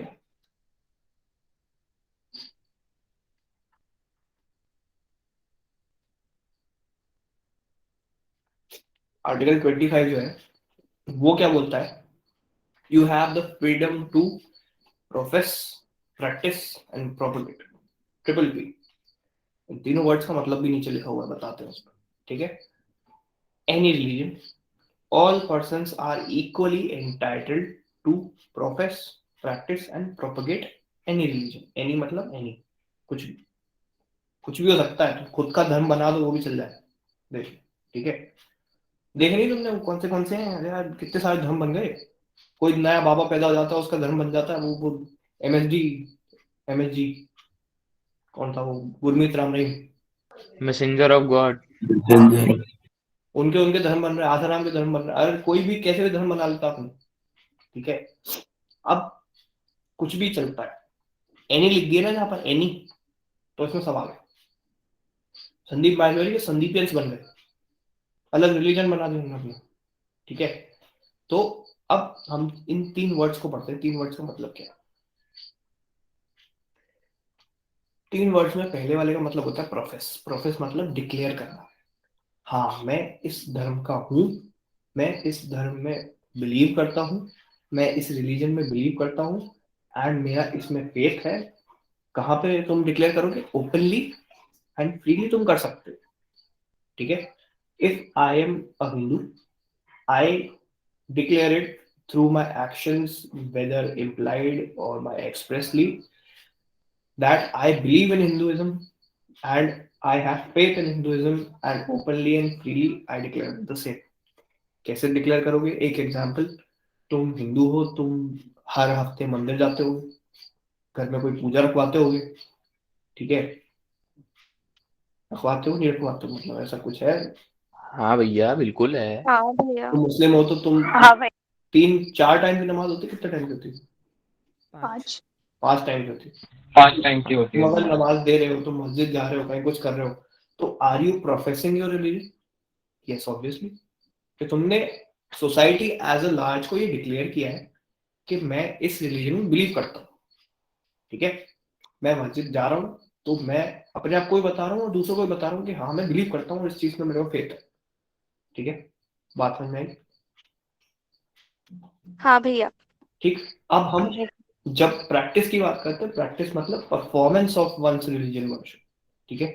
अब तुमने कुछ सेरेमनी करी, कोई रिचुअल करी, ठीक है, सुंदरकांड का पाठ रखवा दिया, रामायण चल रही है, नवरात्रि आ रही है, क्या क्या बहुत सारी चीजें होती हैं, बोलने का हूँ तो अभी 10 चीजें आ रही हैं, ठीक है, जो भी है तुम समझ रहे हो मतलब मेरी बात को, ठीक है।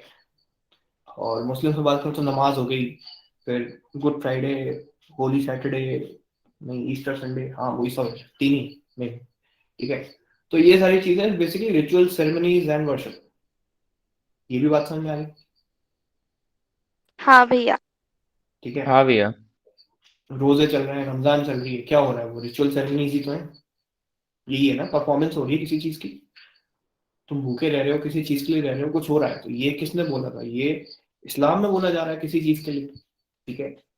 मैं अगर जन्माष्टमी पे वो रख रहा हूँ फास्ट, ठीक है, या फिर अभी क्या हो निकले, दिवाली, धनतेरस, इसमें कुछ हो रहा है, कोई पूजा हो रही है मेरे घर पे, this is basically performance of certain religious rituals rights, जो भी, this is called practice of religion. अब तीसरी चीज पे मुद्दे बहुत होते हैं जबरदस्ती। भैया इफ दैट रिलीजियस मतलब इलीगल हो, ठीक है, बट ये भी सब्जेक्टिव मैटर हुआ, जैसे अ, बलि वगैरह, किसी का हत्या, पशु और समथिंग, तो उसमें केस नहीं हो सकता? मतलब एनिमल मैं राइट्स वाले कब्जा भी कर सकते हैं, हाँ एनिमल राइट्स वाले तो खाने पे भी कर सकते हैं, उनको थोड़ी रोकोगे तो, वो तो केस तो बनता ही है उस पे वैसे भी, एनिमल राइट्स वालों को ले आओ तो हर जगह कर दे, लेकिन जैसे आपने बोला कि यहाँ लिखा है प्रोफेस करना कोई भी अपना फेथ और बिलीव, अगर मैं मतलब फेथ करता हूँ कुछ इलीगल कामों पे, अगर वो धर्म प्रचार कर रहा हूँ तो वो तो इलीगल हुआ ना? बट 2 मिनट रुक जा, पता लग जाएगा तुझे मैं क्या बोलना चाह रहा हूँ, ओके ओके ओके ओके। ठीक है, क्योंकि ये जो तुम्हें नीचे छुपा छुपा दिख रहा है ना, ये वही है, हाँ ठीक है। प्रोपेगेट पे चलते हैं। Propagate basically means to transmit one's belief to others, मतलब मैं किसी से बोल रहा हूँ, किसी को बता रहा हूँ, देखो हिंदुइज्म अच्छा है, तुम भी फॉलो करो, तुम मंदिर क्यों नहीं आते, तुम भी आया करो, अच्छा लगता है, तुम मस्जिद क्यों नहीं आते, चलो अपन भी 5 टाइम की नमाज पढ़े, ठीक है। This is basically propagation. And मतलब धर्म सारे, कर्म का ज्ञान देना। हाँ, यार ये तुमने हनुमान चालीसा पढ़ के नहीं देखी, उसके पढ़ने के बाद बहुत अच्छा लगता है, ये मैं क्या कर रहा हूँ, ये मैं प्रोपेगेट कर रहा हूँ, भाई तुम भी पढ़ो, तुम भी देखो, इफेक्ट्स होते हैं, मैंने देखे हैं, तुमने देखे हैं, नहीं देखे तो देखो, ठीक है। This is basically propagation. And RSS क्या करती है, प्रोपेगेशन, हिंदुत्व फैलाती है। हाँ। तो ये जो सारे वो है कंट्रोवर्सीज, ये थर्ड पॉइंट पे आते हैं, पहले 2 में किसी को कोई दिक्कत नहीं, पहले से तो वैसे भी नहीं होती है, तुम जो हो ठीक है, अच्छी बात है, बढ़िया, प्रैक्टिस कर रहे हो तो यहाँ पे वो थोड़ा न्यूसेंस वगैरह का आ जाता है कि तुम्हारे यहाँ सुंदरकांड चल रहा है, तुम बिल्कुल लाउड स्पीकर में बजा के रात के 12 बजे चालू हो जाओ, लोगों को दिक्कत तो होगी, पब्लिक न्यूसेंस। तुमने अजान पढ़ी और बिल्कुल भोंपू लगा दिया मेरे घर के सामने, एकदम वहीं चिल्ला रहे हो, यार ये थोड़ा इसको साउंड को वॉल्यूम को कम करो, या फिर इसके स्पीकर को कहीं और मोड़ो, तो ये सारी चीजें प्रैक्टिस में है। तुम बलि देने जा रहे हो, तुमने पूरी सड़कों पे खून कर दिया, वहां पे गाड़ी फिसल गई, मैं फिसल गया, मुझे देख के हार्ट अटैक आ गया किसी को, तो ये प्रैक्टिसिंग में यहाँ पे गलतियां होती हैं, ठीक है, ये प्रैक्टिसिंग वाली गलती है, ये काफी कम रहती है। And generally in terms of practicing people do not claim these rights, ठीक है। अब तुम किसी के घर चल रही पूजा अगर बहुत तेज तेज चल रही है पूरे मोहल्ले में, क्या उसको ये बोल के आते हो भैया बंद कर दो? नहीं। तुम इंडिया में रहते हो, एक तो वहां पे जितने खड़े हैं A to Z सब तुमको जज कर लेंगे, दूसरी चीज आप कर रहे हैं, लड़ाई अलग हो जाएगी, ठीक है। और ये इसमें इसमें बहुत वो धर्म वाला एंगल आ जाता है, ठीक है। अब इसमें मान लो कोई तुम्हारी पूजा में ये बोलता है कि यार देखो मेरा कल एग्जाम है और मुझे इसलिए पढ़ना है, तो मुझे थोड़ी सी स्पीकर की वॉल्यूम कम कर लो, और मान लो उसका सरनेम निकला खान। अब इसमें लोग क्या बोलेंगे, मुस्लिम इसलिए बंद करवा रहा है हमारी पूजा से तो इनको प्रॉब्लम होती है, और ये है ये इस एंगल पे आ जाता है। ये नहीं पब्लिक न्यूज़ेस हो रही, वो कोई नहीं देखे, ठीक है। और कोई हिंदू है, वो जाके बोल रहा है अरे यार इसकी वॉल्यूम थोड़ी धीमी कर लो यार, बहुत तेज हो रहा है, फिर वो क्या बोलेंगे, अच्छा तुम हमारे धर्म के नहीं हो ना इसलिए तुमको दिक्कत है। तो यहाँ पर बस ये इसमें लड़ते रहते हैं जबरदस्त, ठीक है। तो दिस इज बेसिकली डिफरेंट, बहुत सारी चीजें प्रैक्टिसिंग में आती है। क्रिश्चियन से किसी को कोई दिक्कत नहीं होती, ना वो कुछ चिल्लाते हैं ना वो कुछ करते हैं, उनके साल में 3 दिन तो काम के होते हैं, तो उनको ज्यादा किसी को दिक्कत नहीं, ठीक है। लेकिन वो थोड़ा इस एंगल पे ज्यादा एक्टिव है, उस पर भी बात करते हैं। तो चलो, now talking about one's belief. तुम खुद बिलीव कर सकते हो, दूसरों को बिलीव करने का बोल सकते हो, but this does not include right to convert. Now conversion के बहुत सारे केसेस कहाँ किस स्टेट में मिलते हैं तुम्हें पता है? केरला या फिर Tamil Nadu. UP Punjab. South India. अच्छा, थोड़ा कॉन्फिडेंस से बताओ कौन सा स्टेट बोल रहे हो? यूपी होगा भैया झारखंड। भैया यूपी बिहार। यूपी बिहार। मतलब you should have a proper reason before you state. बोल रहे हो तो भैया बताओ। यूपी में जोगी है। हाँ, ठीक है। अबे योगी है वो, मारेगा, नाम बदल देगा तुम्हारा। हाँ, और झारखंड क्यों बोला? भैया झारखंड में SC/STs जो होते हैं वो क्रिश्चियन बन जाते हैं, मतलब मोस्ट ऑफ देम। हाँ, और दूसरा पंजाब किसने बोला था?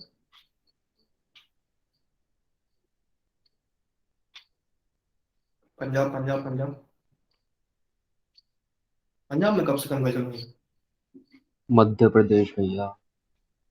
तो बेसिकली एक हार्ड फैक्ट है, जो कि मैं नहीं बोल रहा, मैं बुरा नहीं बनूंगा, लेकिन मैं बता रहा हूँ कि जो अकॉर्डिंग टू द रिपोर्ट्स है, ठीक है, वो ये है कि कन्वर्जन हो रहा है बहुत सारे लोगों का जिनको हिंदुइज्म में ढंग से ट्रीट नहीं किया जाता, ठीक है।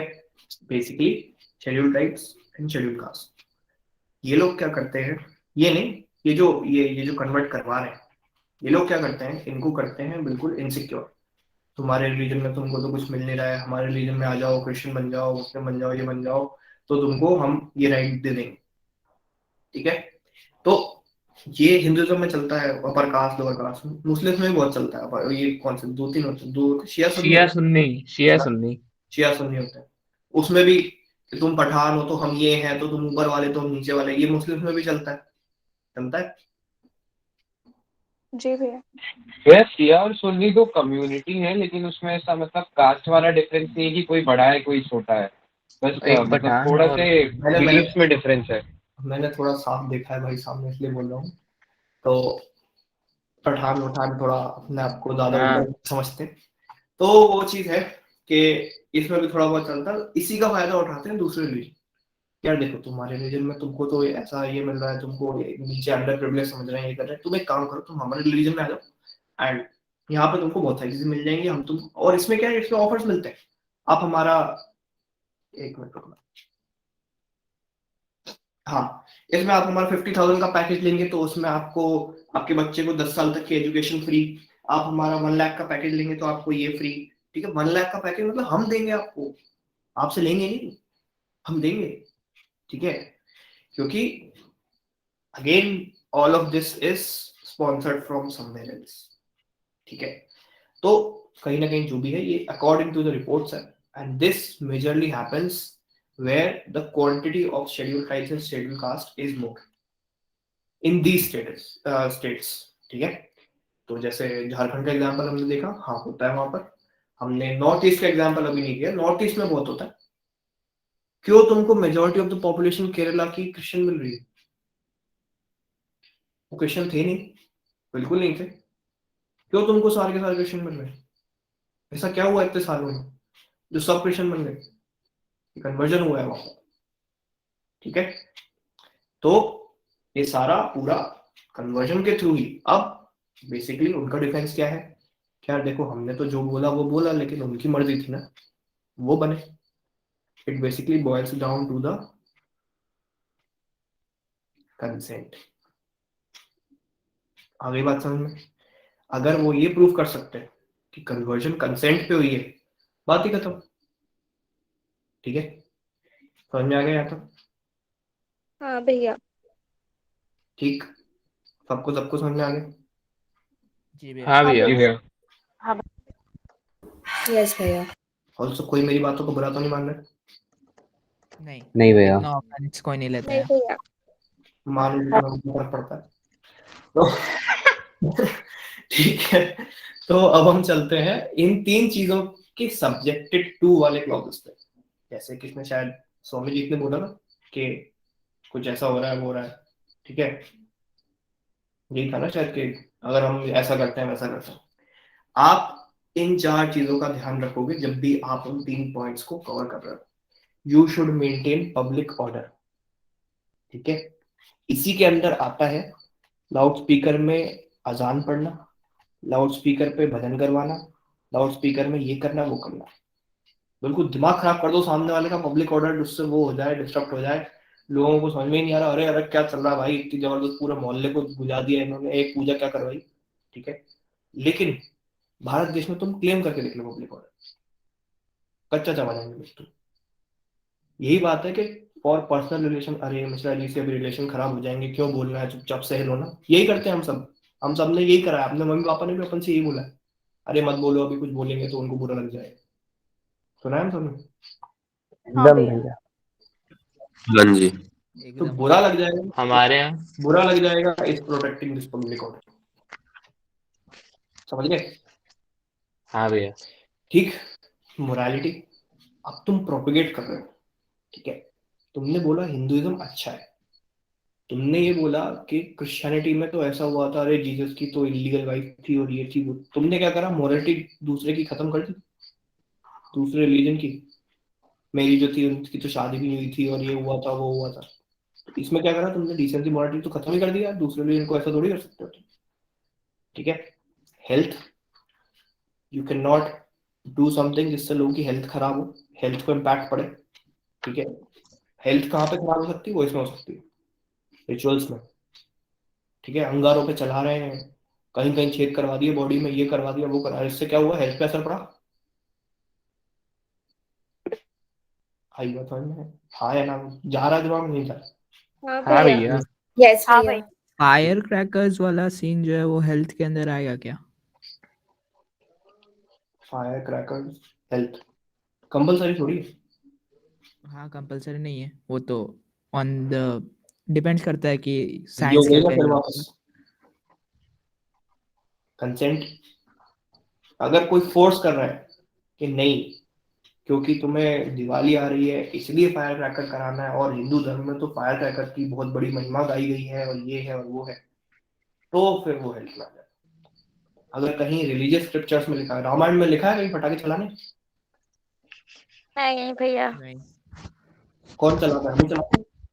ठीक है, तो जब तक कहीं कुछ मेंशन नहीं है, कहीं किसी ने तुमको फोर्स नहीं कराया या फिर किसी ने तुमको कंपल्शन नहीं दिया, तो तुम जबरदस्ती, तुम अपने मैनमेड चीजें हैं, तभी तो बैन करने में कोई इतना बड़ा वो नहीं है लोड, कोई रिलीजियस नहीं आ जाता है। वो तो ये है कि हमारे हिंदू धर्म में क्यों होता है, दिवाली पे ही क्यों होता है, जब आर्यन खान आया था तो घर पे सब मन्नत करी पटाखे चलाए गए थे, तो फिर जब कोई मैच जीतता है तो स्टेडियम में भी चलाए जाते हैं, तो बस एक दिवाली, अरे फालतू की पंचायत, जबरदस्ती जो करना है करो, लेकिन हिंदुइज्म में कहीं नहीं लिखा कि फायर क्रैकर्स बंद करने चाहिए। ठीक है, ये चीज है। Now talking about other provisions relating to fundamental rights. Fundamental rights किसी की अगर वायलेट हो रही है आपके उन तीन पॉइंट से, प्रोफेस करने से, प्रोपेगेट करने से, प्रैक्टिस करने से, तो वो क्या होगा, नहीं कर सकते आप उसको। ठीक है, समझ गए? हाँ भैया। किसी की ह्यूमन डिग्निटी खराब हो रही है आपके प्रैक्टिस करने से, शर्मिंदा कर दिया आपने किसी को अपने रिलीजन प्रैक्टिस करते हुए, क्या होगा, वो नहीं कर सकते आप उसको, क्राइम है वो। ठीक है,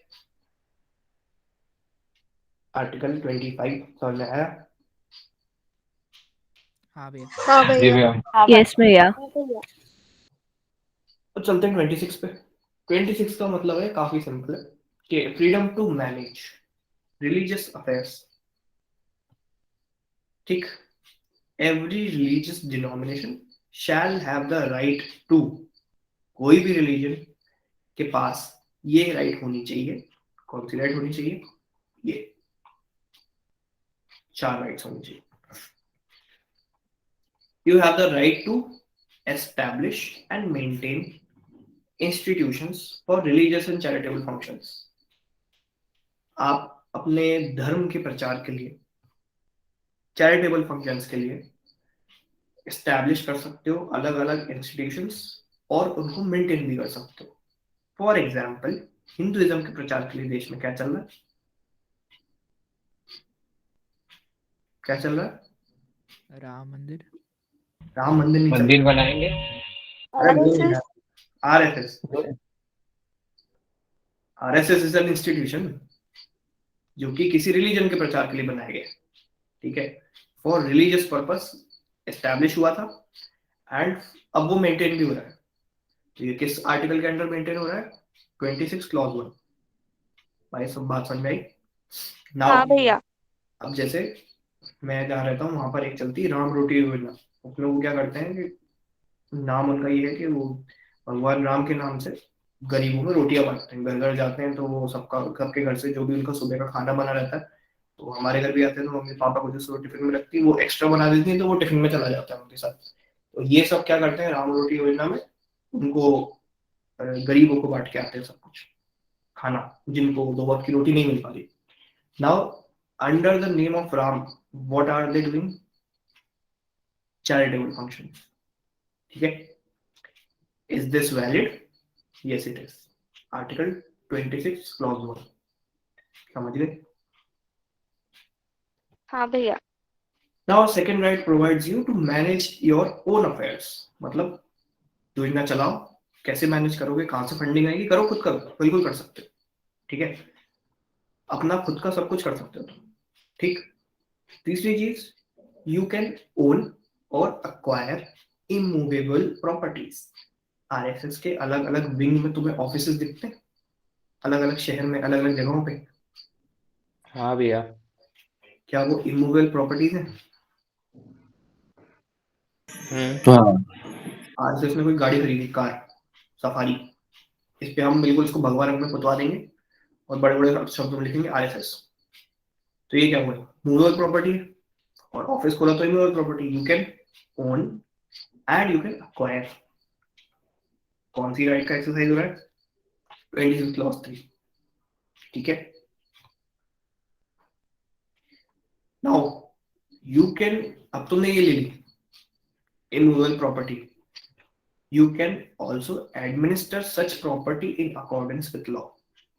कैसा रंग पुतवाना है, उसमें लाइटें कैसी लगेंगी, क्या होगा, कैसा होगा, सब कर सकते हो। चारों चीज समझ आ गई? यस भैया। हाँ जी। यस कुछ now it is also subject to the same limitations as stated in article 25. Simple, वो लिमिटेशन इस पे भी लगेगी। ये नहीं होना चाहिए, वो नहीं चाहिए सारा सब। ठीक, आर्टिकल 26 समझ में आया? हाँ भैया। भैया एक छोटा सा क्वेश्चन है, हम्म, क्वेश्चन ही उतना क्लियर नहीं है लेकिन आप समझ जाना। इमार शरिया जैसे होता है हम लोग का यहाँ पे, जो भी मुस्लिम पर्सनल लॉ के अंदर जो शादी होती है तो उसके लिए यहाँ वो लोग आकर के साइन करता है, मतलब इमार शरिया वाला ही पेपर जाके निकाह में साइन होता है। तो ऐसा मतलब वो लोग को स्टेचर स्टैट्यूट दिया है या वो लोग खुद से बना लिए कि ये मेरा इंस्टीट्यूशन है और यहीं पे पर्सनल लॉ के हिसाब से शादी होगी? बीच में आवाज कट गई थी, मेरे को बीच का सुनाई नहीं दिया। जैसे क्या करना मैं पड़ता है हमको जाके? मतलब वो साइन करना होता है, वहाँ पे लिखा होता है कि ये इसके पुत्र हैं और ये इसकी पुत्री है, दोनों का तो वो तो निकाह हो रहा शरिया है। लॉ में दिया है ना यार। हाँ तो वो शरिया लॉ में दिया हुआ है, तो जी वो जी जी, स्टैट्यूट हो अपन गया। फैमिली लॉ के तो पढ़ेंगे, उसमें बताएंगे। अच्छा ठीक है। हाँ, उसको फैमिली लॉ के टाइम पे देखना है तो सब पता लग जाए। हिंदू पर्सनल लॉ, मुस्लिम पर्सनल लॉ सब दिया है। ठीक है, सात फेरे क्या होते हैं, उनको क्या बोलते हैं, फिर तलाक कैसे होता है, 3 तलाक वैलिड है कि नहीं, सब कुछ उसमें। ठीक है, तो अभी हम इस पे थे 26, सबको समझ में आया नहीं आया ये बताओ जल्दी से। आ गया भैया। आ गया भैया। ठीक है, 26 समझ में आ गया। 27 पे चलते हैं। 27 basically talks about freedom from taxation for promotion of religion. अब क्योंकि मैं एक सेक्युलर कंट्री में रहता हूँ, मान लो मैं साल में देता हूँ 2 लाख रुपए के टैक्सेस। आज जो भी है जरा म्यूट कर दो। दबाता फ्रीडम फॉर टैक्सेशन पर प्रमोशन। कौन है भाई, कौन चिल्ला? सौमिल जरा म्यूट कर ले। सॉरी भैया। सॉरी तो, लेकिन म्यूट तो कर। हाँ भैया मैंने तो म्यूट कर दिया। फिर बोल कैसे रहा है?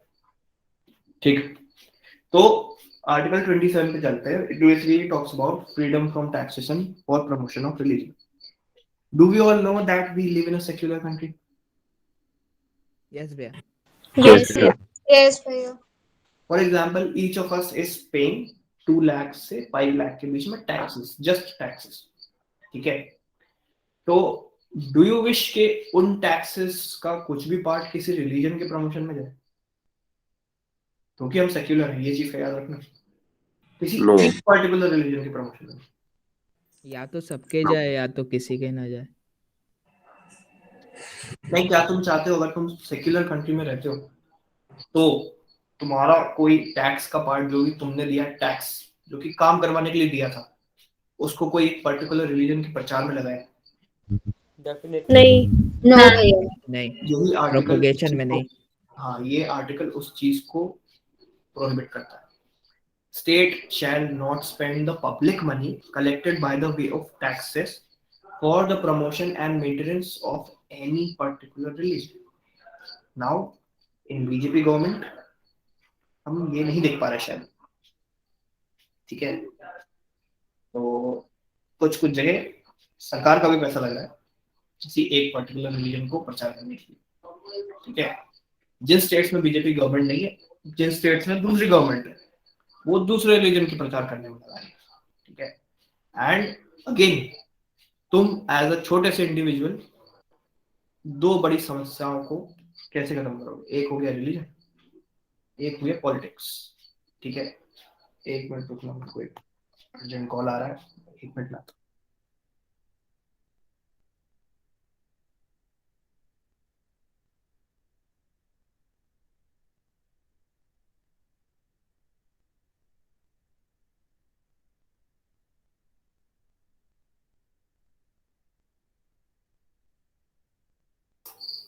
हाँ, तो एक हो गया रिलीजन, एक हो गया पॉलिटिक्स। तुम हो यहाँ इंडिविजुअल, क्या तुम में औकात है तुम इन दोनों से बैठ जाओ? बिल्कुल नहीं। नहीं।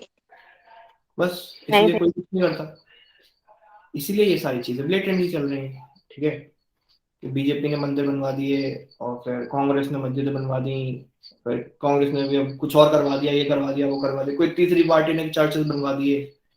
तो क्या वो पार्टी के पास जो पैसा आया वो हमारे टैक्स में से गया है? बिल्कुल गया।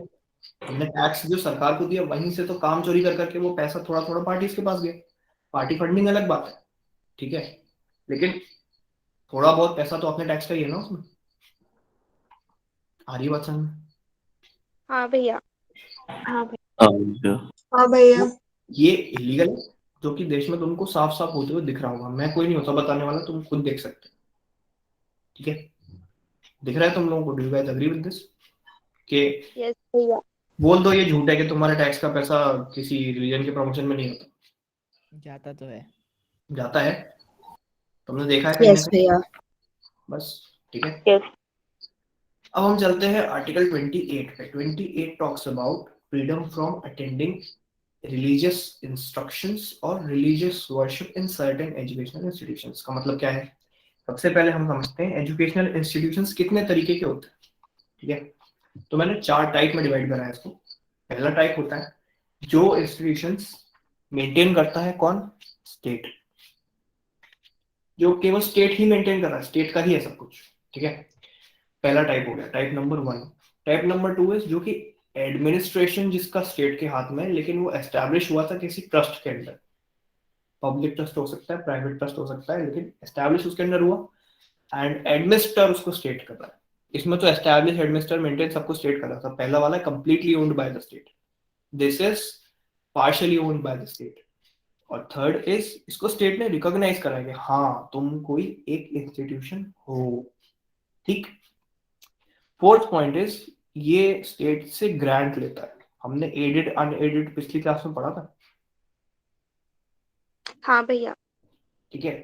तुमको कोई एड मिल रही है, तुम्हें कुछ पैसे मिलते हैं, तुम्हें कुछ फेवर्स मिलते हैं स्टेट की तरफ से अपने इस इंस्टीट्यूशन को चलाने के लिए। This is type 4। चलो टाइप सामने आ गए, कोई कंफ्यूजन तो नहीं? नहीं भी आ गया समझ में। बस एक को। भैया ट्रस्ट क्या होता है? ट्रस्ट सोसाइटीज एंड ये सारी चीजें अलग अलग होती हैं, काइंड ऑफ इंस्टीट्यूशन ही होता है वो एक, ठीक है। ट्रस्ट एक कैटेगरी बनाई गई है जो कि अलग उसके लिए स्टैट्यूट दिया गया है, जिसमें हम किसी एक पर्टिकुलर मोटिव के लिए उस चीज को एस्टैब्लिश करते हैं, ठीक है। एजुकेशनल ट्रस्ट होते हैं, इन सब में जीएसटी बेनिफिट्स काफी ज्यादा मिलते हैं, इनको टैक्सेशन में बहुत सारा रिबेट मिलता है एंड इनको ऑडिट की भी जरूरत नहीं पड़ती, ठीक है। बेसिकली जो तुम्हारा मोटिव है उस मोटिव को प्रमोट करने के लिए सरकार ने तुम्हें ये फ्री वो दी हुई है। तो तुम ये जो भी देखोगे, जितने भी स्कूल्स चल रहे हैं ना इंडिया में, हाँ भैया। मिशनरी हाँ। स्कूल्स हो गए या फिर जो रिलीजियस जिसका भी कुछ कॉन्टेक्शन हो सकता है, वो सारे कहीं ना किसी एजुकेशनल ट्रस्ट के अंडर चल रहा है। भैया एंड एनपीओ जैसा? वो तो कहने का ही है एनपीओ। एनएलयूज टाइप 1 में आएंगे या टाइप 2 में? एनएलयूज टाइप 1 में आएंगे। राम मंदिर ट्रस्ट वो टाइप 2 में आएगा। राम मंदिर ट्रस्ट को चलाएगी तो यूपी सरकार, एस्टैब्लिश मंदिर ट्रस्ट के हुआ है। वैष्णो देवी श्राइन बोर्ड का नाम सुना है? शिरडी साईं बाबा श्राइन बोर्ड का नाम सुना है? हाँ भैया। हाँ भैया। ये सारे ट्रस्ट हैं, ठीक है। हाँ ऑल्सो भैया। एजुकेशन इंस्टीट्यूशन की बात हो रही है, ये सारे एजुकेशन इंस्टीट्यूशन जितने भी रिलीजियस फाउंडेशन जिसकी हो सकती है, सब एक ट्रस्ट के अंदर चलता है। नाउ इमेजिन योर स्कूल की फीस, यहाँ पे कोई भी उसमें पढ़ा है Saint something, Saint Joseph, Saint convent, Saint Thomas या ऐसे उन स्कूल से? मैरी भैया। यस भैया।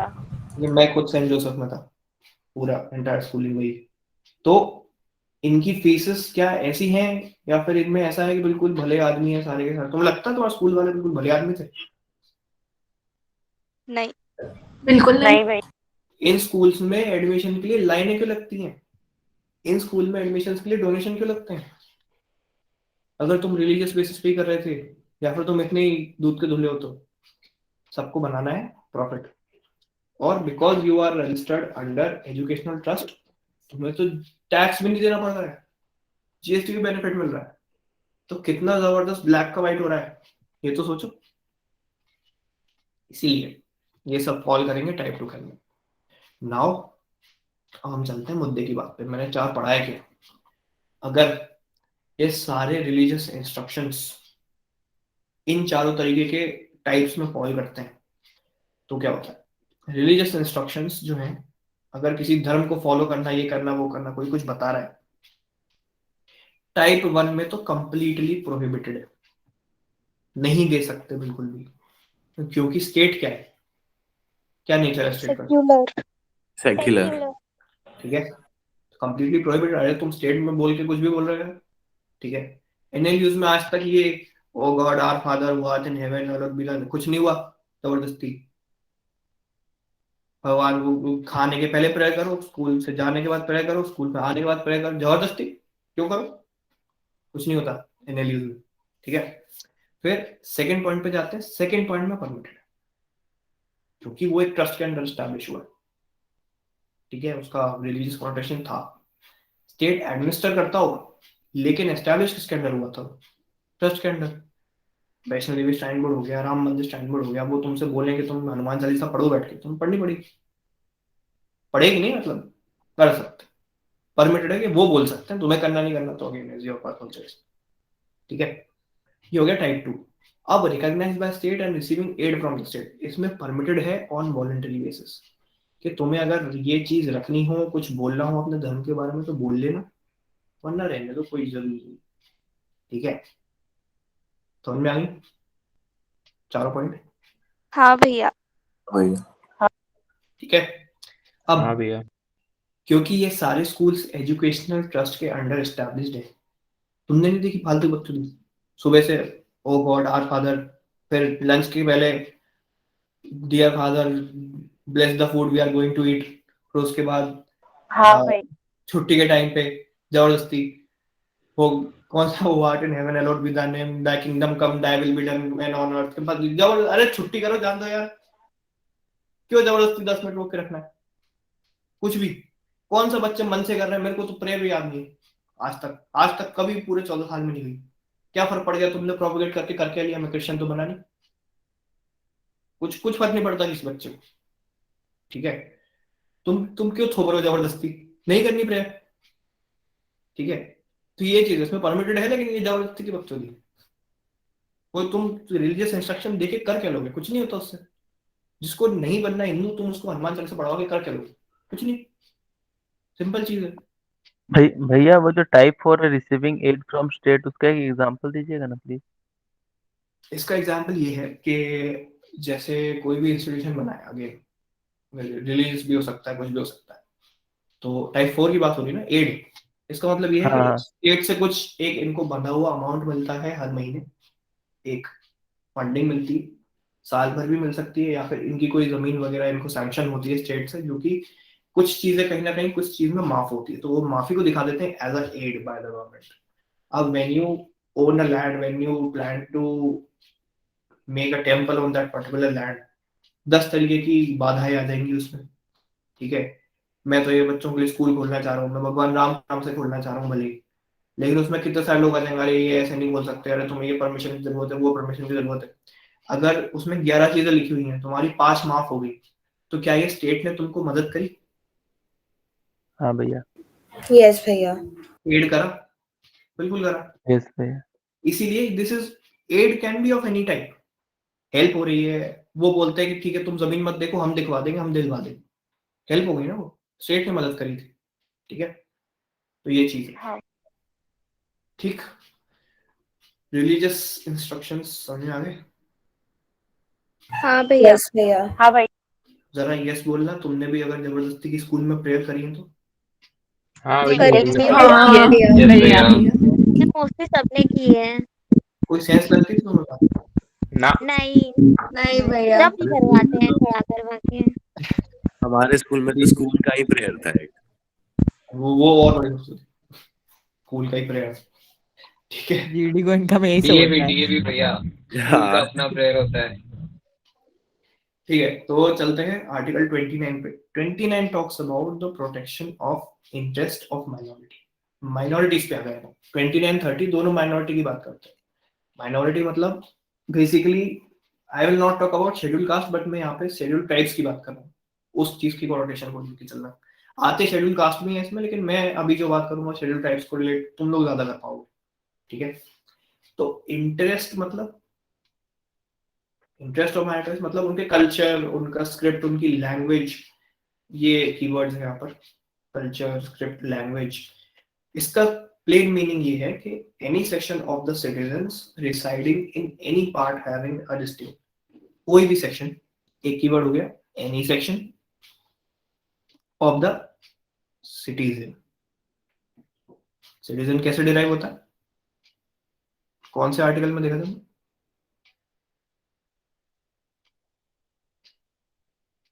बताओ बताओ। क्या भैया? सिटीजनशिप पार्ट 2 भैया। पार्ट 2। 5 to 11। 5 to 11। वहां से अगर आप सिटीजन प्रूव हो गए तब मिलेगा आपको।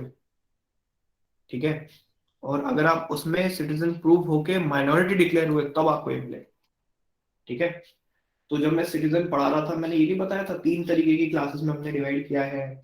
एक हो गया ऑल पर्सन्स, एक हो गया सिटीजन्स, एक हो गया माइनॉरिटीज, जिसमें मैंने बोला था कि 29 30 यूज होता है केवल माइनॉरिटीज में। याद है? हाँ भैया। याद ना हुआ करे तो तुम्हारे पास तो रिकॉर्डिंग का फीचर है, देख लिया करो जाके।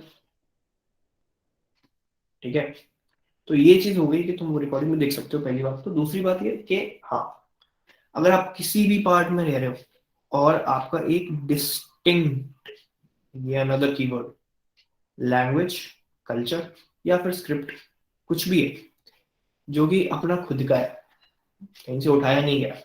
तुम इंडिया में रहकर बोलो हम अफ्रीकन वो फॉलो कर रहे हैं, हमारा खुद का है। अरे तुम्हारा कहाँ से हो गया जबरदस्ती?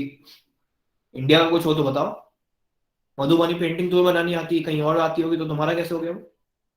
ठीक है, मधुबनी पेंटिंग तुम पहले ऑस्ट्रेलिया में कोई बनाता था, तुम उसको इंडिया ले आए, तुम माइनॉरिटी थोड़ी बन जाओगे।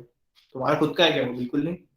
ठीक है, अब they have the right to conserve the same. Conserve मतलब सबका अपना कल्चर होता है। ठीक है, अगर वो उस कल्चर को बचाएंगे नहीं तो वो कल्चर क्या हो सकता है? एक्सटिंक्ट। एक्सटिंक्ट हो गया तो उनका वजूद खत्म हो गया। कॉमन सेंस है ना? हाँ भैया। यस भैया। हाँ भैया। ठीक है, शेड्यूल कास्ट का तो पता नहीं, ट्राइब्स का बहुत कल्चर है। ठीक है, तो ट्राइब्स में तुमने देखा होगा उनके काफी सारे कल्चर है, उनकी नोज पियर्सिंग होती है, पर क्या क्या बहुत सारी चीजें होती हैं। ठीक है, ये है वो है, लैंग्वेज भी उनकी अलग है, कल्चर भी बहुत अलग है, स्क्रिप्ट में भी लिखते कुछ कुछ कुछ अलग अलग है।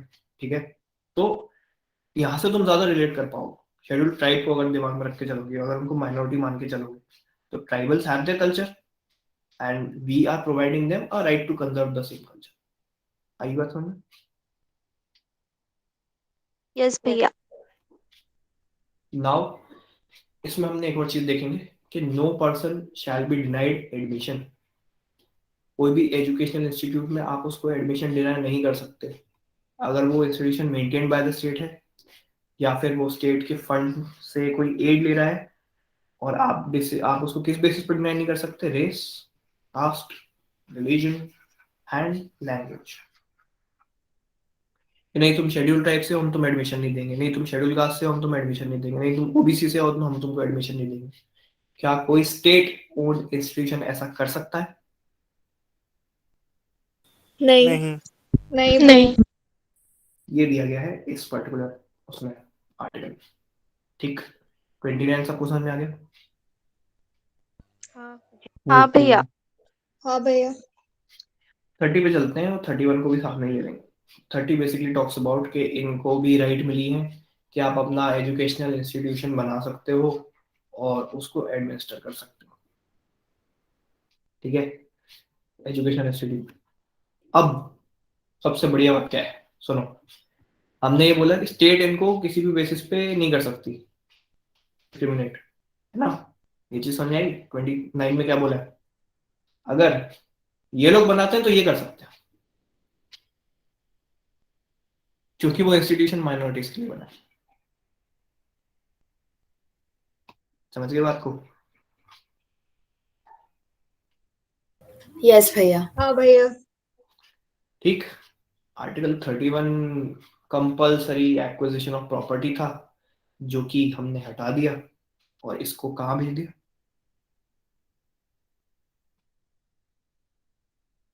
Right to property. 300 से 300 सब क्लॉज में हमने राइट टू प्रॉपर्टी पूरा पूरा उठा के भेज दिया, वहां जो भी दिखे जैसा करना है करो। ठीक है, यहाँ से तो हट चुका है। 300। ठीक, अब इसके बाद यहाँ पे हमारी होती है क्लास खत्म। नेक्स्ट क्लास में हम पढ़ेंगे heart and soul of the constitution. क्या है वो? Right to constitutional remedies. Article 32। Article 32। Article 32 इसमें क्या दिया हुआ? Heart and soul of the right constitution. To rates.